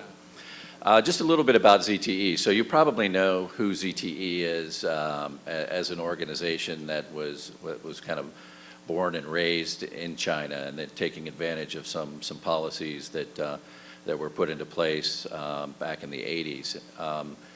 It's grown to the point where we now operate in 160 different countries, and one of the key countries for us that's been identified early is here in the United States. And what people don't know about ZTE, at least from our perspective here in the United States, often, at least what I encounter, is an understanding of just how big we've become just over the last 4 years. So today, I'm proud to say that we are proud in a good way that we're the 4th largest handset manufacturer in the United States. So behind Apple, Samsung, LG, then there's ZTE. So my challenge, though, on the other side is that our brand awareness is very low. So when I first started, it was unaided, about 1%, to the point where we're at right now, which is about 34%. So that's one of the challenges that we have. But that's more of a marketing issue more than anything else that I think that we have. But what we've learned is that we have the saying at ZTE that local knowledge leads to global success. And for us in the United States, we've taken that on to be a responsibility for us to ensure that we are a member of the ecosystem that exists here from a telecommunications perspective. And so for the United States market, particularly on the telecommunications side, one of the things that's very important is aligning and having these customer relationships, these channel relationships. And for any handset manufacturer trying to be successful in the United States, that ecosystem is working with the carriers. And so that means AT&T, T-Mobile, et cetera. And so we've got relationships with all these carriers. We have about 60 products that are distributed across all carriers in North America at this point in time, which is a testament more to the leadership and the fine work that they've done to do that. But there's a responsibility there, an expectation, I think, from the carriers in terms of what you need to do to operate successfully here and to establish credibility and trust. And a lot of that leads to the conversation specifically with patents and how we treat that and how we handle that. Up to this point, we've invested over $23.6 billion in technology that we license as part of the requirements that we have in working with the carriers to deliver products here in North America, but also to take those products and deliver them in some of the 160 countries in which we operate in around the world. So we need to make sure that we continue to really invest in that area in terms of knowing who those partners are to identify as what we need to do to build that product, a product like this, or any other telecommunications products in which we develop. The other part of that equation is investing in your own portfolio of technology, which we've been doing a very good job of, I have to say. Over the last several years, if you look at the WIPO's listing and rankings, ZTE's been up there pretty regularly. So I think it's an understanding and a knowledge that within the technology industry, I think from an academia perspective, it's publish or perish. In the telecommunications area, it's patents or perish. That's how we establish a competitive advantage in this really quickly changing environment. Specifically to your comment about how we're slightly different from what Adair's done in DGI, I think, you know, when he was starting to speak, I thought, okay, well, there's two kinds of economies or histories of economies that we see experiencing or are growing up in. And I think from ZTE's perspective, we've been in a very traditional economic state in terms of how the company started to where it's evolved to today. We build things, we engineer things, you know, we get patents on things, we trademark things, we market them, we bring them to product, bring them to market. And historically, ZTE has operated from the very beginning within the China market and then ultimately made a decision to go overseas. Whereas Adair and some of the technology that he has, and even if you can look at JD as an example and some of the other internet companies, when they first start, their market is the globe. And so it's some of the other younger companies that exist today are already out of the gate taking a very global approach and starting from a global approach. So I think that's how we might distinguish ourselves, but I think on all levels we believe there's probably a lot of similarities in terms of how we need to continue to patent or perish. Thank you, Andrew. Now we turn to Janet, and I saw in your bio, it says you're among the very few in the U.S. who are equipped with a solid skill in global strategic IP management and knowledgeable about IP issues unique to the Chinese clients. You probably have some experience you can share with us. So first, just a few words about Morrison & Foerster. I don't know how many people knows about MOFO, but we're probably most famous because of the Apple v. Samsung case. We represented Apple. And actually, our relationship with Apple has been many, many years, starting with patent prosecution, helping them build a strong IP portfolio, and then ultimately help them enforce the patents on iPhone. So we have about 1,000 attorneys overall in 17 offices in the US, Europe, and Asia. We have about 100 attorneys in China alone. About 320 attorneys are IP attorneys, so we do patent prosecution, IP litigation, technology transaction, all things related to IP, also trademarks. About 100 people have advanced degree, like myself. I have a PhD in biochemistry. We also have people having advanced degree in other areas, like TMT areas. So personally, I grew up from China, and I went to college there. China is always close and dear to my heart. It's my home country. So my practice, a major part of my practice involve Chinese clients. So I'm a US attorney serving Chinese clients. Two types of clients that I work primarily with.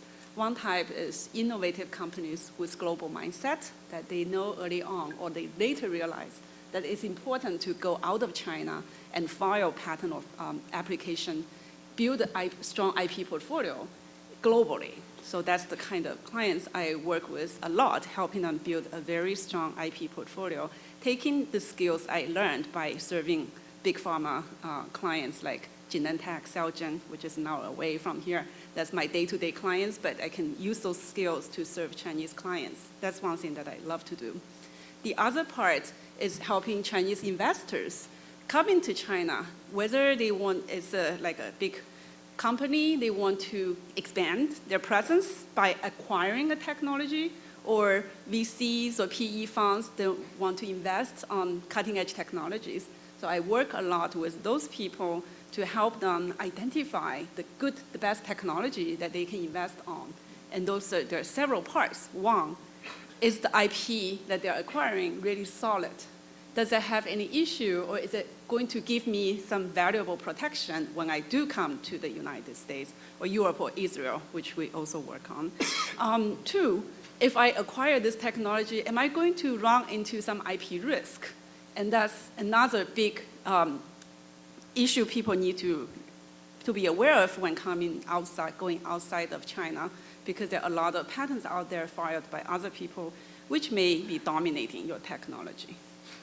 So a couple of interesting observations which makes my practice really exciting. One is that the clients, Chinese clients coming from China, they are increasingly global, like companies like ZTE and DJI, they all become like international players. They're not just a Chinese company anymore, they are a global company. Present just happen to be located in China, and they have global mindset. And we see a number of clients that have increasingly becoming global, having global mindset. The second interesting trend is that we see a shift of technology. So in the old days, it's always like me better. I try to make slight tweak of the existing technology and make it more cheaper and faster or more efficient. And those are the kind of patents they try to protect. But now we see a lot of breakthrough cutting-edge technologies coming out from China, which is really encouraging and exciting. And then the third part that's really exciting is that now Chinese companies are increasingly getting more sophisticated in terms of strategy, because each patent are different. In order for a patent portfolio to be strong, it first needs to cover the product. It needs to be broad enough so that you can exclude other people. And then furthermore, it needs to provide long enough protection. And in my area, pharmaceutical area, long-term patent protection is critical for a company to succeed. So companies start to realize in order to have a strong IP position, you not only just file 50 patents or 1,000 patents a year, you need to have strong, solid patent, and you need to have a sophisticated lifecycle management strategy for IP. And that is critical for companies going out of China and going global. Thank you, Jenny. So companies going global, before that, I believe they should get good preparation. And nobody disagrees. Alex is the only one in this panel who had been practiced in China as a patent attorney for many years before he came to the US. So I want Alex to talk about something, what companies going global need to get prepared in China, especially in the patent perspective. Okay, thank you. Maybe I just want to give a little bit of introduction of the firm first. King & Wood actually is a Beijing-based firm, so we established in 1993. But right now, I think it's one of the largest law firms in the world. We have 2,500 attorneys in China, in Europe, in Australia. 27. 27. Okay. 27. So based on some organization survey, so right now it's maybe the 12 in terms of the ranking globally in the world. So this just basically most of the largest law firm, headquartered based on either in U.S. or in Europe, but this is the first law firm which started from China and headquartered in China. That's the very significant change in the world legal market. So before I introduce a little bit of myself, so I just want to know how many people here in this room are a lawyer or in legal industry. So I would say majority here maybe are in different industry. Personally, I'm a patent attorney in practice over 20 years. I moved to the United States in 2005, so that means I practiced in China for 10 years, and also to work here in Silicon Valley for over 10 years. I'm managing our day-to-day operation. We also have an operation in New York City here. My partner, James is also over there. So, I just want to share an example about the change of the, how the Chinese company should prepared. I still remember clearly over 10 years ago when I working in a Beijing office, I have one client who is an individual inventor who has a very good invention. It's related to telecommunication, how to communicate from from a different device. He talked to me, he want to file patent application in US, in Europe, in Australia, of course also in China. So we help him to prepare all the document to file patent application in China first. Then we talk about to him how much money you need to spend. So one application, one invention spend $20,000 or $30,000. So after a couple of years, due to the budget, he burned out all his budget. So eventually have to abandon his very advanced invention. So that's very unfortunate. So even the firm we trying to help him, but due to the budget, but due to the planning, it's very unfortunate he have to abandon all his application in the U.S., in Australia, and in Europe. So nowadays, I also have a lot of Chinese companies right now. I think they're well prepared. So that China, they have very active, capital market right now. So they get funding. Sometimes the government also help them to funding the application in the U.S. so they can get well prepared. So they can have a clear budget, have a solid preparation. Then when they go abroad, so they can find the best law firm in the U.S., in Europe, in Australia to help them prepare the patent, trademark, trade secret, and brand name. I think that's the major change. I think I also see this change, is also happened to the U.S. company. Before, many years ago, I think that they still don't have a clear idea, a picture of the Chinese market. So what majority of the attorney or executive in the U.S. said, China IP, what's IP? How about enforcement? They always ask me the question. Even today, they still have some concern. But after many years, after over 25 years operation in China, they have a better clear idea. I have a client they select U.S., China, Europe as the first tier country. So whenever they have a patent or the trademark, they do the same thing in China. Some of the companies maybe they have a have a different approach. Maybe they just select 20% or 30% of the portfolio.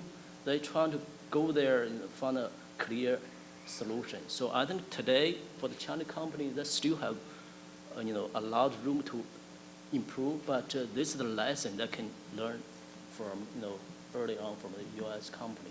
I think it's a similar thing. So you have to learn the rule. You have to familiar the rule. You have to adjust yourself. You have to play with the rule. That's my that's my comments. Okay. Thank you, Alex. We have some time before the question and answer session, and I want to give a little bit more time to Adair. When you talk about your company is not a Chinese company, it's a Silicon Valley company, to my understanding, that means it's a new trend. DJI is representing the new trend that a lot of more Chinese companies founded by young generations, they are going to be like, not like, Bank of China, China Oil, the big state-owned companies, and also they are not like Alibaba or Baidu, but they are more like, a lot of very active, very innovative, and very smart young guys in Silicon Valley. So if that's what you meant by your Silicon Valley company, I want you to comment more about that, because this is going to be, next trend of Chinese companies coming to the U.S. and also going global with IP-intensive companies. Yeah, I agree. So basically, when you see our company, the average age of our R&D is 26. So basically, it tells us that all of us were born, after 1985, which in China is called the 80s, 80后, or similar to the millennium generation in the United States. And I once tell that for this generation of people, we study abroad. We actually read and see similar things as our Western counterparties, they have done so. So there's no reason that our generation can't actually, our generation, there's no reason that our generation can't innovate as our Western counterparties does over the past several years. And as I've seen in Shenzhen, which is the Chinese Silicon Valley, we've seen that there are so many firms, small startups, similar to DJI. They actually prosecute their patents directly in English. They first enter their patents into the United States, as their technology is really the world class.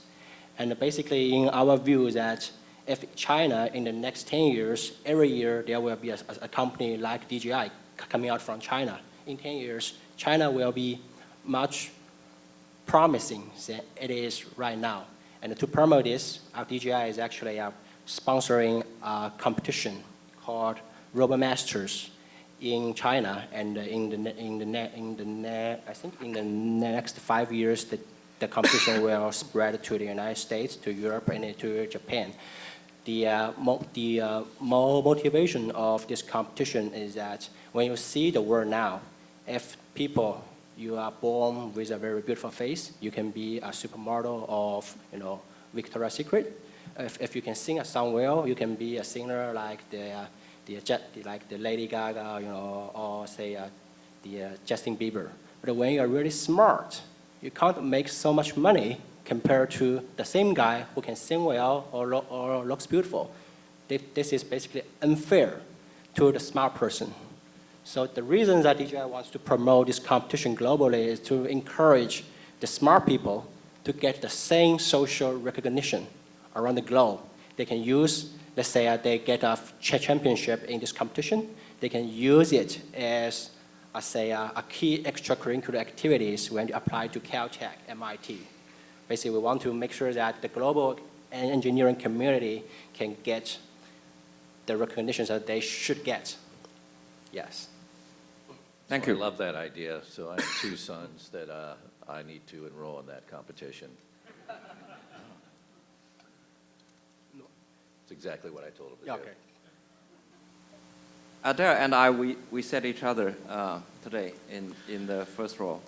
And he told me that since they are a Silicon Valley company and we are a Chinese law firm, at least we are law firm headquarters in Beijing. He's not going to hire us. He's going to hire U.S. law firms, right? Yeah. All right. So my operating principle for my department is called localization. Mm-hmm. And in each country, we want to hire top performance 20 firms to serve us. As we are the new generation people, we all study abroad, we all can speak English. Why not we just directly cooperate with the local firms? For example, I can't trust Jenny Xiao when she told me something about the Chinese patent law. Definitely, I will trust John, right? So same reason, I actually can't trust a Chinese attorney tell me how to prosecute patent in the States. Right? This is just intuition. That's a fair point. That's a fair point. Yeah. So what I'm going to say is that this is actually remind me of something I want to share with everybody here. And because I think I also talked to everyone here when we chat with each other during the break, because we are in a big time. This big time probably nobody in human history has been experienced. Very, very big time. And that's why companies like Bank of China, like China Oil, they can rise very rapidly within 10, 20 years to be the number one, number two biggest in the world. And our firm is also same story. We founded by 4 attorneys in Beijing in 1993. Imagine that if 4 people founded a law firm in New York at the same time, what size it can be now. But now, since 1993, we are now, like just Alex said, we have 2,700 attorneys all over the world, 600 partners, and with 30 offices. This would not happen without this big time, this big opportunity. ZTE is the same. And we are also going to be, get localized. For example, our New York office. And we also thought about expanding our New York office for the past 10, 15 years, but couldn't find the right time. But from this year, we kept like I will not say offers or approached by many U.S. law firms. Small ones like several dozens of attorneys, big ones like 1,500 attorney law firms. They want to merge with us. So this is a very big change. The Chinese economy is now number 2, or is going to be number 1 in terms of size. So maybe in a few years later, if we have 1,000 attorneys in a local law firm, you are going to hire us. Yeah, maybe. Anyway, so anybody have comments with the panelists to the panelists so far? The panelists, no? Then we go to the question and answer session. And I think just Timothy just throw a question to our chamber, to President Xu and CGCC. So to be fair, I also have a question for the chamber. Just throw it there. I think, from my observation and from my conversation to many of my clients in China, in the past few years, in the recent years, their concern now is different, is from what their concern many years ago, 20 years ago. At that time, their concern mostly are, how can I, catch up the U.S. company in terms of technology? How can I get better technology, better,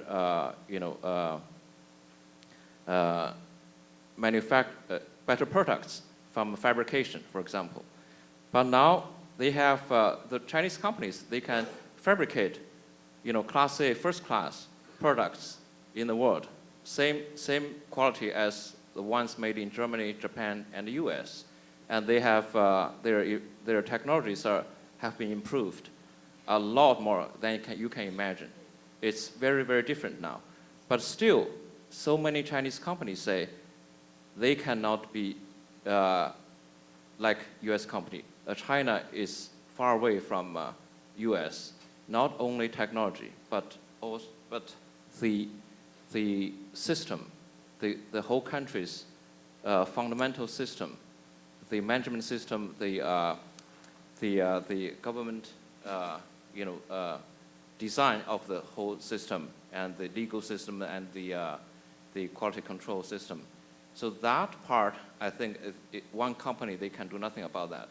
That part is the government's job.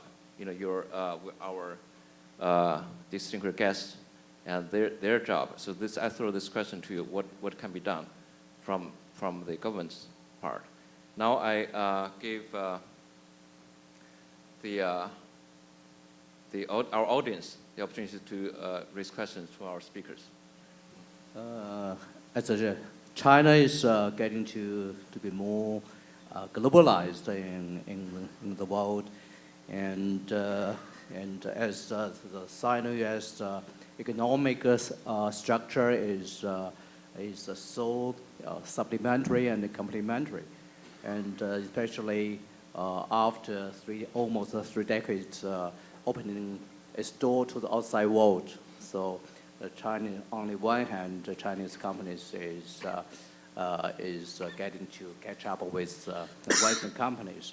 On the other hand, the Chinese market is becoming more and more important to the Western companies as well. And China is now just in a new normal economic period of time.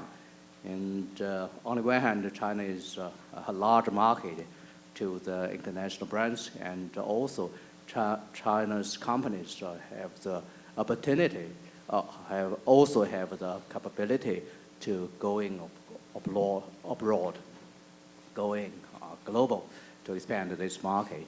So mutual demand is very important. At the early stage, only the Western companies had its demand for protecting their IP, but China's companies didn't. But nowadays it's different. As more and more Chinese companies are going global, so also Chinese companies has this own demand for the IP production as well, just like DJI. In its sector, it has advantages, competitive advantages, and even one of the leaders in its sector. So multi-demand generates the mutual interest. So I think today what we hold this seminar is very necessary for both sides. And also our CGCC has the obligation, and we have our mission to promote the dialogue between each other in the coming years, just because not only the Western companies we are operating have the demand, and also the Chinese companies, more and more Chinese investment into United States and the other Western countries or emerging markets have also the demand. So we can play the important role in bridging the gaps between each other. Thank you.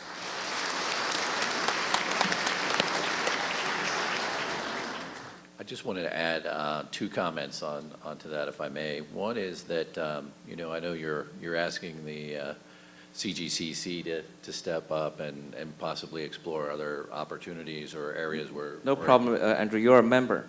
I know that I'm a member, but for those that are, wondering how to go from wherever they might be going from, whether it's from China into the U.S. or U.S. into China, I think it's, one of the things I just want to point out is that it's very easy when you're in this, at least from just a technology perspective, is to think that you need to create everything on your own and within your own space. And,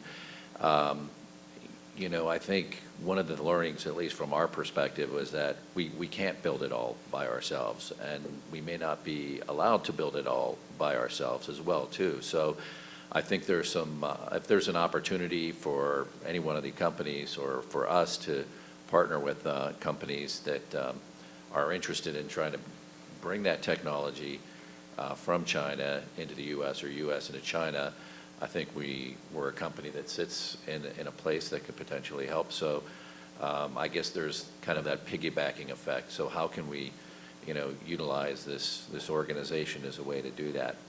I think Adair mentioned a really good project that they're working on. And there's one also that the ZTE sponsors. It's called a Technology Innovation Fund, where we try to always explore new and interesting ways that we can take some of the kind of the wants and the needs that consumers represent to us and then put it into, you know, a product like this. And so I think through things like what DGI is doing and this Technology Innovation Fund, these are things that I think we probably need to do a better job of publicizing and making available so that others know that, you know, we're there ready to invest in some of these companies that can help ease some of that process as well, or some of the barriers and hurdles that are perceived to exist out there. So, thank you.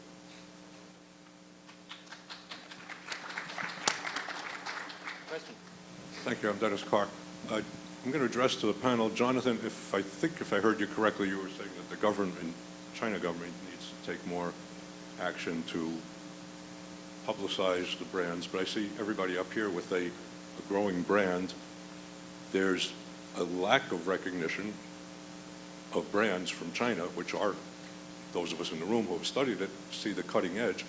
But what can, in advance of the government taking coordinated action, what can you as a law firm developing, technology developing, what can the individual companies be doing to speed the process? Yeah, well, I think that DGI is kind of very innovative companies in the TMT sector, and we are based in Shenzhen. So as we all know, that the government of Shenzhen is one of the most freelancer government in China. So actually, DGI is actually pretty. We are okay, but well, of course, in China we closely collaborate with governments. But but as our major markets is in the States and Europe and China and Japan, we basically act as we are a corporation, not something like the government sponsor or something like that. You know? Yeah. So I see the government support most from my client by providing them with funding. And a lot of my startup clients, actually, they're very well funded because of a lot of resources for government funding, which really helped a lot in innovation. So that, I think, will make a big difference because the Chinese companies coming out, they're much more ambitious, they're much more sophisticated, they're equipped with funding, and they're ready to be an international player. So I think government really has provided huge support. I have never seen other governments providing such rich resources of government support for research and development. Maybe I can add one little comment. I have a friend who works with a state-owned national fund, it's not like VC, but national, very big fund. They told me that recently they got from state government 85 billion RMB to encourage innovation, to give this money to small companies who do innovations. Maybe I add a little bit. So I think there's a culture difference between US and China. So I live in Silicon Valley for 10 years. I know that all the startup, even they have one founder, at the very beginning, I think they have an international perspective. They have a US office, they think about the European market, the Asian market. But in China, I think most of the company at the very beginning, they only think about China's market because they do business in China, they make money in China. only one that grew up like, China Bank or other company that go to the international market. But today, high tech, they change the landscape. So like JD or, even small company like Momo, they can, develop an app. They can, go abroad. I think that's the culture and also the change of technology change the China, China, entrepreneurs' perspective. I think that the government also do a lot of things. They trying to encourage company go abroad. Even in our firm, we have a specific team to only focus on foreign-related works, to guide, to help Chinese company to go abroad. That I think from this change, you can see the government do a lot of work. They're trying to, the China market is still very big, but you have to go abroad. That's the, you have to compete with others in the international market, not only in China market. Jonathan Cravine, Newmark. I'm just curious, besides telecommunications, what other industries does China have in terms of increasing brand awareness around the world and competing around the world? Is there an automobile industry that wants to show its face here in New York? Apparel, oil drilling equipment. What are the other things that where you have a comparative advantage or at least a very strong relative position? What other industries are on the A list for greater exposure around the world and greater sales around the world? 再过一会儿我来回答你这个问题。可惜你没有戴耳机，听不懂。希望你中午能戴上。谢谢。You understand Chinese? No? We don't understand. But I can try to translate. He said, I can answer your question, but since you don't have an earphone right now, so I better answer it at lunch. To answer your question, I can give just one example. So high-speed rails in China, high-speed train, whenever I come back China every year, I take at least one ride from Beijing to Shanghai. It takes about only 4 hours. But you take air fly, 2 hours. You go to airport, you leave airport. So that's the one with the technology I think the China government trying to promote internationally. High-speed trains and also nuclear power plant industry. I can give you an example on the pharma industry. So there is a company called Wuxi Pharmatech, and it started as a contract research organization, CRO, that makes like chemicals for pharmaceutical companies. But very early on, they are very strong, very focused on protecting their clients' IP. So they're very globally oriented, and they develop a lot of clients globally. So now it's the biggest CRO in the world. So in January, we have a JP Morgan Health Conference where healthcare companies from all over the world gather at San Francisco to talk. And now, starting from 3 years ago, Wuxi Pharmatech has been hosting one of the biggest forum for people to talk about China healthcare. And it's a major player in the field. And also we have like a DJI. A lot of, startup companies, entrepreneurs, very well done companies like Silicon Valley companies. And last question. Thank you. Good morning. Elizabeth Harrington with the Who Run Report. We're very honored to be members of the China General Chamber of Commerce. Who Run Report is famous for supporting entrepreneurship in China. And I would like to share with you that we have just completed the first piece of research which shows that Chinese brands are dramatically growing in popularity and regard in the United States. And it's particularly driven by companies that are in the technology field and products that are available in the retail market. ZTE is on the list of brands that are most highly regarded by American buyers. Haier, which innovated in creating small refrigerators for campus units and has now just expanded to acquire part of the GE business here in the United States. And as Mr. Zhu pointed out, companies that offer technology, Lenovo happens to be at the top of the list of most admired Chinese brands in the United States. But any company that offers an advanced technology and a meaningful point of product difference is very highly regarded by American consumers and seen as great value for the money. So we are just really entering a new age of opportunity for branding of Chinese companies in the United States. And we look forward to sharing this piece of research with our members. We can have more questions. My name is Phil Hampton. I'm a patent and trademark attorney. In fact, I used to run the U.S. Trademark Office 20 years ago. And one thing I noticed is that some of these Chinese companies are almost like some American companies.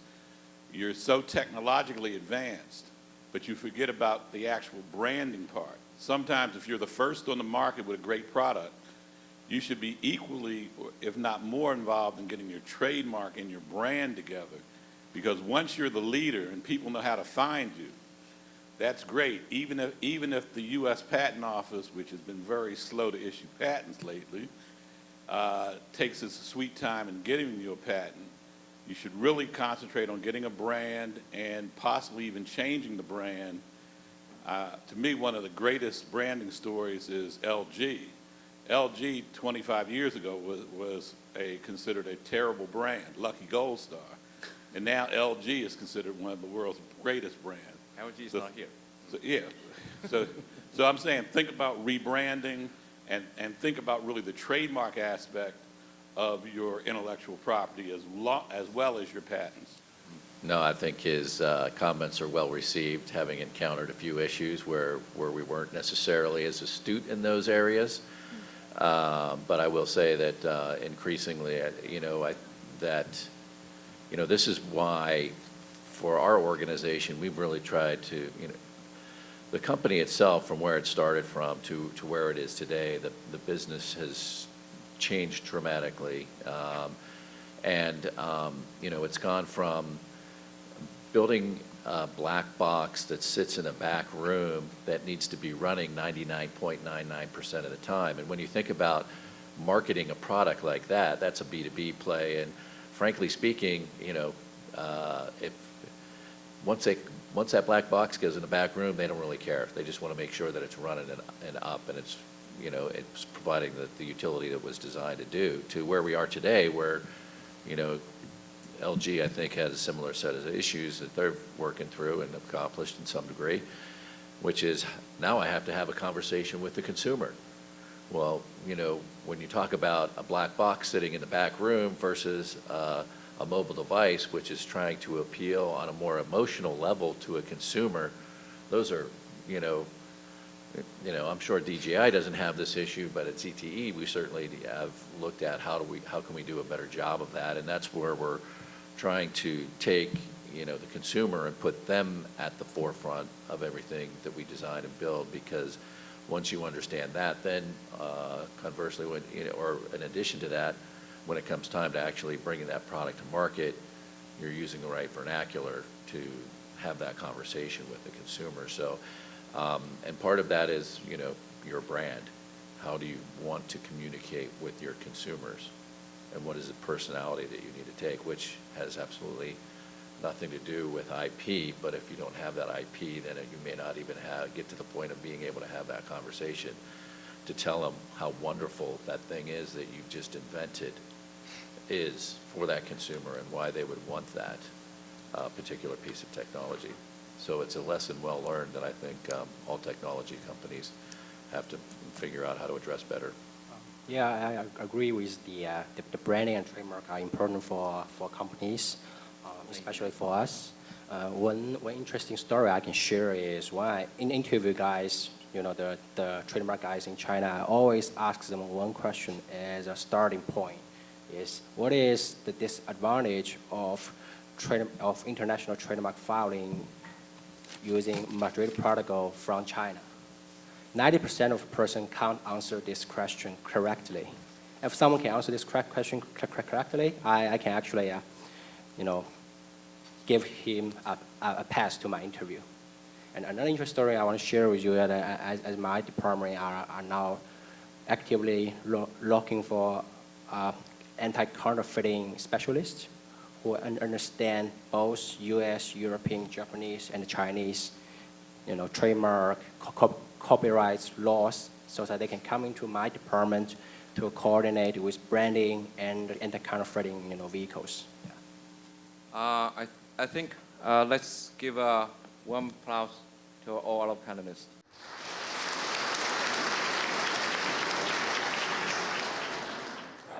Now, please kindly join me in welcoming the partner and market leader at America's China Overseas Investment Network at Ernst Young, Ms. Sean Zhang.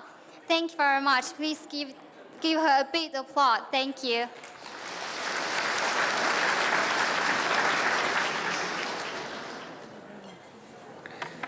Hello, everyone. Good afternoon. And I hope I be really brief and don't want to stand between you and the lunch. My name is Xiao Zhan, and Chinese name is Zhang Xiaoqing. I'm the market leader for Ernst Young for the China investment in Americas. And today is my great honor. We are great honor to be a CGCC member, and we do whatever we can to serve, to support CGCC. And as the globalization continues to transforming the world's economy, China, despite the recent slowdown of its domestic economy, and it has continued to vigorously seek investment opportunities around the world. Chinese companies, still young in their globalization process, are facing increasing challenges when they expand their footprint overseas. These challenges including culture differences, language barriers, and unfamiliar regularity, legal, financial environment, and others. And our goal of our EY Global China Investment Overseas Network, we call it COIN, and it is really provide a global platform to helping Chinese company, to assist Chinese company transforming themselves from a pure domestic company to a multinational company globally. So without further ado, and I'd like to introduce our keynote speaker today, Mr. Yu Weiping. It's also our great honor to serve CRRC as our client and helping them to really transforming themselves in Americas and in the U.S. Mr. Yu Weiping is the Vice President of CRRC Corporation, a Chinese rolling stock manufacturer and the world's largest manufacturer of railroad cars and locomotives. He's in charge of international business of its newly established corporation. He was appointed as a vice president of a CRRC in June 2015, when CNR Corporation, China North Rail Corporation, and the CSR Corporation, Chinese South Rail Corporation, merged into CRRC. Before his current role, Mr. Yu was a vice president of CNR Corporation, chairman of Tangshan Railway Vehicle Corporation Limited. Mr. Yu led the design and the manufacture of the fastest high-speed rail train in the world, with the average speed of 350 kilometers per hour. CRH 380BL model reached to a record test speed 487.3 kilometers per hour in the world on the operation railway between Beijing and Shanghai on January 9, 2011. This record has not been broken so far. During his work as a vice president of CNR, Mr. Yu is in charge of corporation strategy of expanding overseas market. He led the team and won the 232 units of diesel-electric locomotives business in South Africa in March 2014, which is the largest order in history of a Chinese diesel locomotive exports. In October 2014, CNR won 284 subway vehicle order of a Boston Red Line, Orange Line, the first time Chinese rail transportation equipment won business in the United States. The company has a plant in Springfield, Massachusetts. Most recently, CRRC Corporation, it's just the one, it's a second major contract worth 1.3 billion US dollars in the US to build rail cars in Chicago. Mr. Yu is also an advocate of a Chinese company's respectful investment overseas, which consists of high technology, good quality, and reliable after-sales services. The company should become a good neighbor and an integrated part of a local people's daily life, thus to gain a respect from local people. Mr. Yu was born in Zhangzhou, Fujian province in China. He has a PhD in economics and is married with one son. And as everybody knows, CRRC become a golden brand from China for the railway business in the world. Without further ado, let's give a welcome to our keynote speaker for lunch, Mr. Yu Weiping.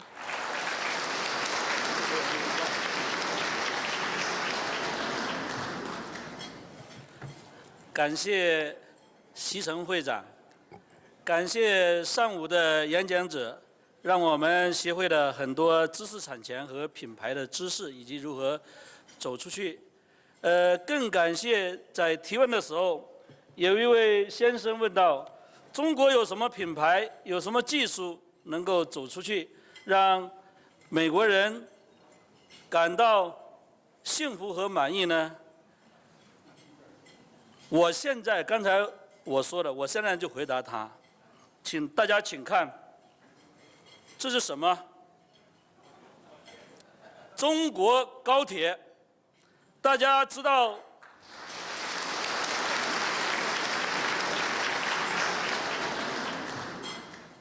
它的销售总监是谁？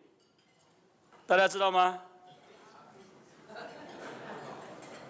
是我们的习近平先生和李克强总理，大家知道，啊，当然了，首席销售员就是我了。今天啊，谢谢啊，感谢大家这个边吃边听，更感谢刚才给我稀稀拉拉的掌声啊！希望等会儿不时给我点掌声啊。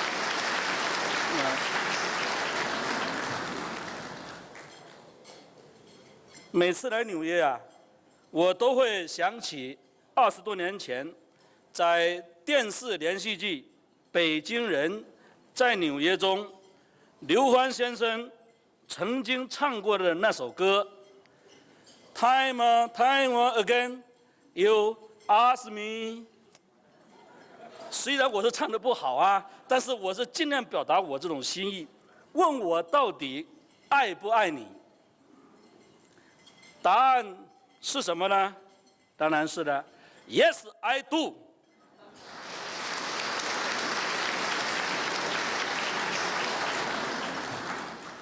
要不我怎么会往纽约跑得这么勤呢？从去年到今年，我跑纽约至少是5次到6次了。5次到6次了。纽约现在依然是这个世界最具活力的城市。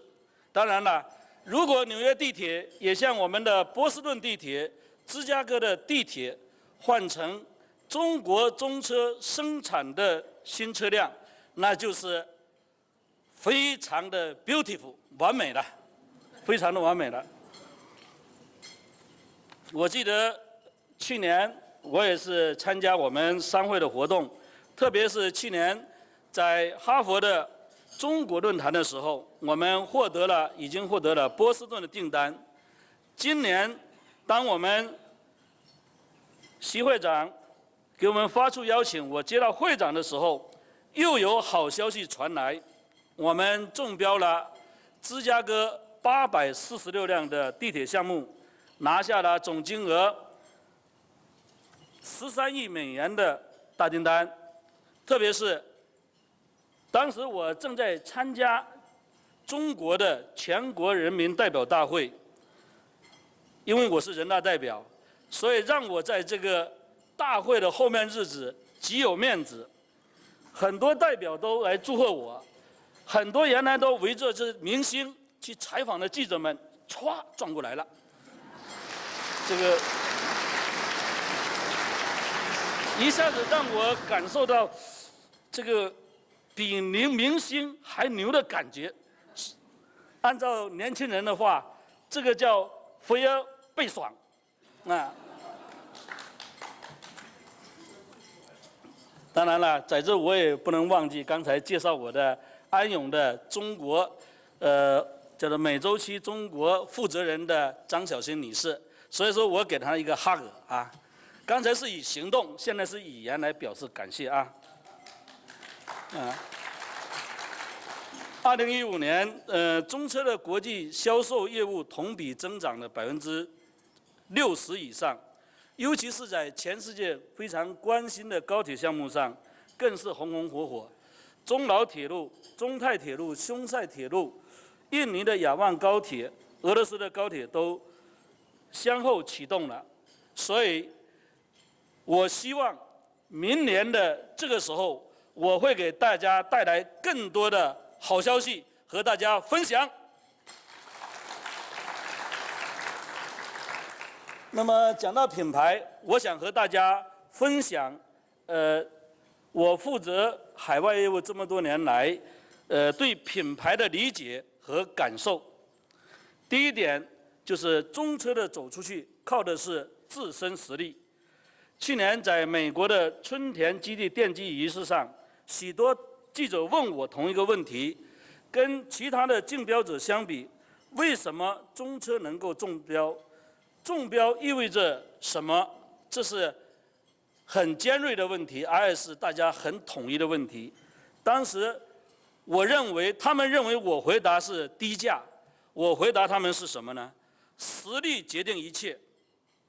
美国的业主有非常严格的评标体系，评标的标准非常高，评标的过程非常严谨而且透明。我们的国际同行也是非常厉害的。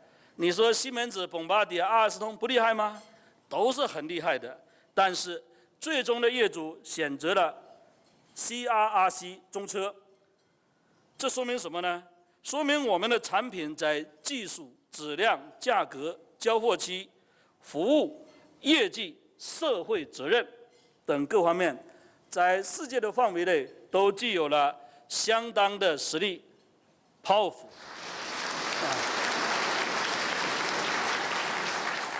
这个掌声其实表面上是献给我的，其实更是献给今天在座的大家，因为通过我们的努力，我们的品牌在美国落地。今天有一位先生讲的，记者先生讲的，说我们过去是过于专注这个技术，而忽视了这个品牌。今天我们要把这项工作捡起来，从头做起。所以说，今天我们习会长召开的这个中美知识产权的对话和中国产品走出去非常及时，希望今后开得越多。谢谢。中国高铁技术的成功和管理经验，同样被移到了我们在各个系列的产品，像城轨的大铁路等等这些。香港地铁是业界公认的全球最高端、用户要求最苛刻的地铁项目，而中车提供的车辆已经连续2次获得了港铁运营表现质量奖，并获得车辆可靠性的奖金，这是很难得的。如今，香港铁路 MTRC 已陆续向中车采购了近1100辆的车，包括地铁、通勤车和高铁。这一次芝加哥的项目在完成投标后 ，CTA 聘请了 PB 公司作为顾问，到制造厂去进行综合能力考察。在考察了公司的研发质量和制造保证能力后，顾问公司 PB 给出的评语是 fantastic。CTA， 谢谢掌声啊！真的，其实是很难得啊 ，fantastic。等我再看看下一个词啊，在3月9日董事会上，他们随机联系了中车在全球范围内的4个业主，了解了7个项目的运营情况。业主均对中车表示满意，尤其是阿根廷的业主，评价是 excellent， 又更高一步的，从 fantastic 到 excellent。谢谢啊。第2点感受，这都是我亲身的感受，因为我是负责国际业务的。中车留下来靠的是贴心服务。2年前 ，CCTV 直播了一条新闻，叫“飞机印地铁”，飞机印地铁，我手里应该有一张照片啊，大家看看，展示这张照片。飞机印地铁就这个样的啊，飞机印地铁啊，飞机印地铁。价格是很昂贵的，当时我是正在这个工厂当董事长，这个价格是非常昂贵的。但为什么我们要这么做呢？因为当时正是强台风海燕的影响，承运土耳其萨姆松现代有轨电车的这个飞机、这个轮船无法起航，在港口滞留了1个多月。按道理，我们对这种自然的不可抗拒的自然灾害，我们是可以不承担责任的。从法律来讲，我们今天来的都是 big lawyer 啊 ，big lawyer 啊，都所以说呢，但是用户很着急，用户跟我说，我们要开通的日子定了，票也卖了，你到时候拖1个月，那我跟老百姓怎么办？所以说当时我们也是为了这个用户着想嘛，所以为了保障能够按时的开通，这笔钱是我们自掏腰包的，没有朝用户1分钱的，空运这个地铁到土耳其，确保这个土耳其萨姆松市的地铁开通。萨姆松市是非常漂亮的一个城市。这批有轨电车运行得非常好，成为了这个那一任的市长在市政工作当中的一个较大的亮点。市长为了连任，把这个当为一个项目来做，结果他真的是连任了，这就是我们的贴心，就是急用户之所急，帮用户之所忙嘛，让用户感到我们的增值服务，我们的贴身服务。第3点感受，中车能够坐上宾，靠的是优秀企业公民的出色的表现。中车的使命是连接世界，造福人类。中国中车以行动打造走向世界的精致品牌，积极承担社会责任。我们在安全出行、保护环境、促进经济发展、缩短时空距离、参与公益慈善等等，我们一直在做努力。今天我非常感谢我们张伟律师讲的，这个中国的高铁已经彻底的改变了人们的生活。按照以北京为中心，把中国其实是叫做高铁让中国人以北京为中心形成了一日的生活圈。你从北京到广州，现在就8个小时到8个半，到深圳，到即使过港，将来也就是9个小时，基本上是8个小时的生活钱。那么在这个大的城市，像环渤海啦，这个长三角啦，还有珠三角啦，这将来就是1个小时到半个小时的生活钱。我曾经在哈佛讲那个演讲的时候，我讲了，高铁改变了中国人的生活，改变了年轻人的恋爱观，啊，真是这样啊。这个以前北京的，咱们知道哈，从这个二环到通州，这才15公里，这个坐汽车得1个半到2个小时，堵得不行。年轻人难以忍受15公里的相继的恋爱，都分手了，因为15公里的1个半小时、2个小时啊，天天搁那等车，本来见那个对象吧，就心里着急，恨不得马上见，结果等着着急呀，不行。而如今不是的，这个高铁开通后，我亲身经历的有一对青年是天津和北京的。原来差点黄了，就是高铁开通又好了，又好了，真的。这个当然这还有很多了，今天因为时间关系，让大家边吃边欣赏，但是别耽误大家太多的时间啊。中车已经为101个国家的地区提供了服务，像新加坡、澳大利亚、巴西、阿根廷、沙特阿拉伯、马来西亚、香港等等。在波士顿，我们将给 MBTA 提供284辆全新的地铁车辆，并投资超过9000万美元在当地建厂。在芝加哥，我们未来将为 CTA 提供840辆全新的地铁车辆。我们也将在当地组织车辆的总组装，两地加起来，我们为当地直接创造就业的机会数超过300个。那么带动的那不止这些。前2天我跟在洛杉矶可持续发展论坛上讲，他们的一个当地的商会给我测算的。那么我们在 CTA 的这个项目，能够带来直接收益3个亿，就业机会要上千人的，这就是他们商会对我们这个项目的评估得出的这个结论啊。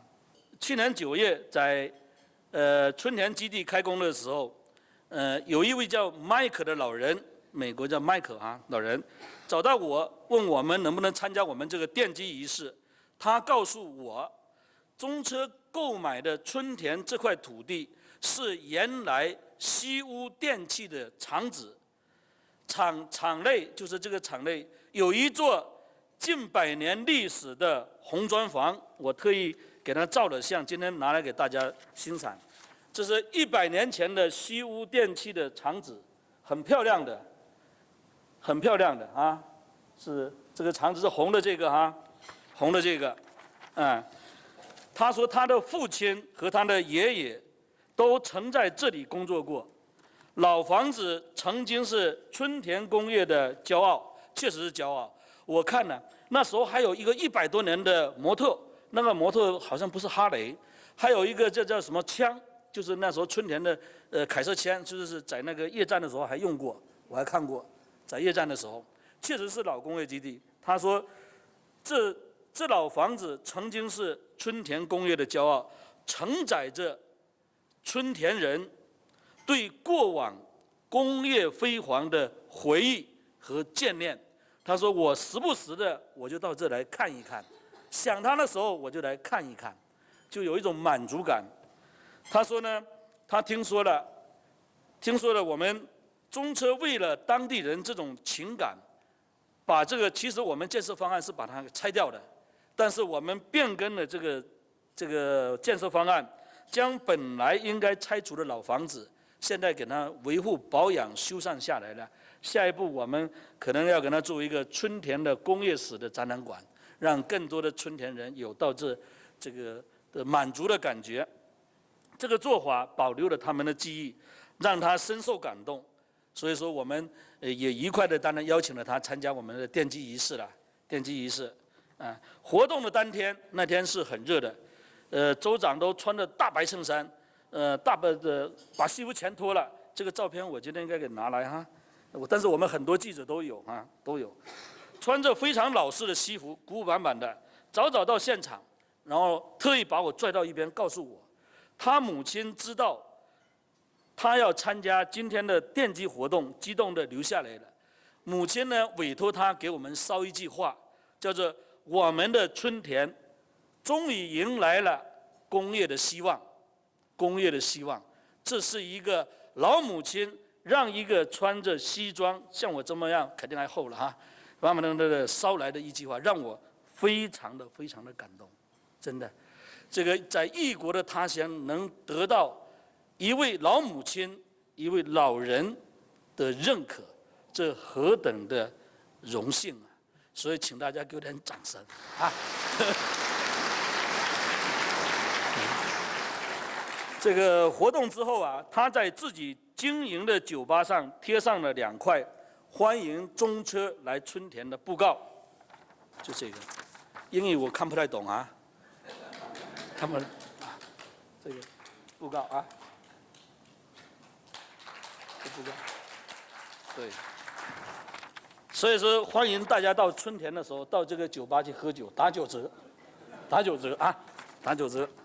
老房子的故事不仅仅感动了 Michael， 也感动了其他市民，感动了媒体，感动了政府。政府专门给我们发来了贺电，市长亲自给打电话，打电话。这个中车春田的工厂成为了最受当地欢迎的一种投资项目了。就这样，我们创造了当地的和谐，并成为异国他乡，在一个社区无比和谐的企业公民。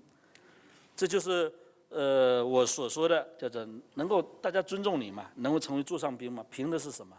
优秀的企业公民。当然，我们还有很多的例子，由于时间关系，以后再和大家分享。话回到我们今天的品牌传播啊，好酒也怕巷子深，做得好，品牌传播更要跟上，更要跟上。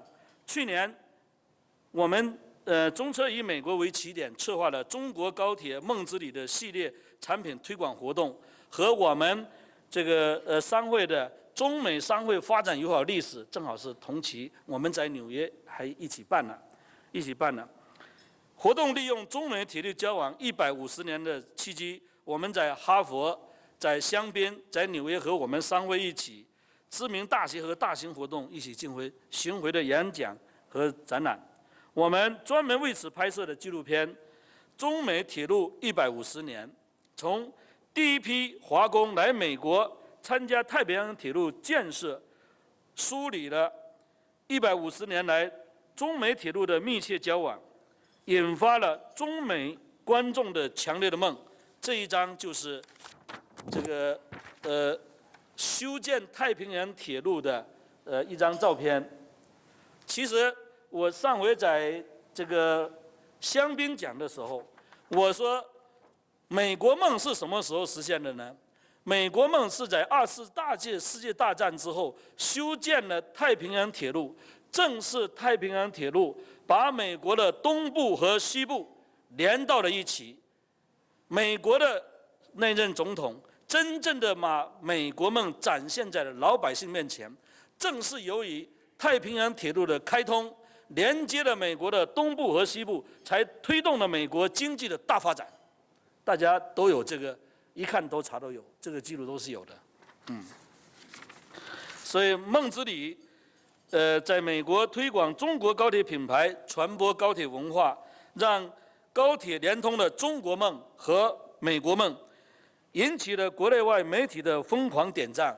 当时的《纽约时报》啦，包括我们今天彭博社的好朋友，都专门对我进行了专访。这就是传播嘛，好酒也要传播啊！这是当时伊利诺州为了纪念太平洋铁路的修建，专门在上海一个公园，用当年的道钉，用当年的修建太平洋铁路道钉，给它焊成一条线，缠绕而上，形成了这个塔。这就是上面是，你看是一根一根的，都是由每一根太平洋铁路的道钉焊接而成，形成一条线缠绕上去的这个塔。这是中美铁路合作成功典范的一个见证啊，一个见证。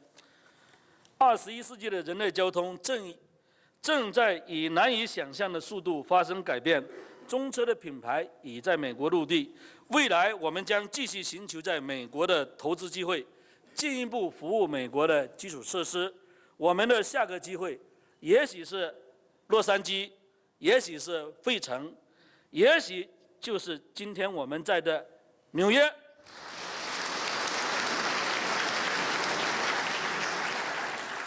所以我也非常热情地邀请我们美国中国商会的会员们加进来，为了这一天的尽早到来，和我们大家一起为美国的轨道交通服务提供更精彩的服务而鼓掌加油，谢谢。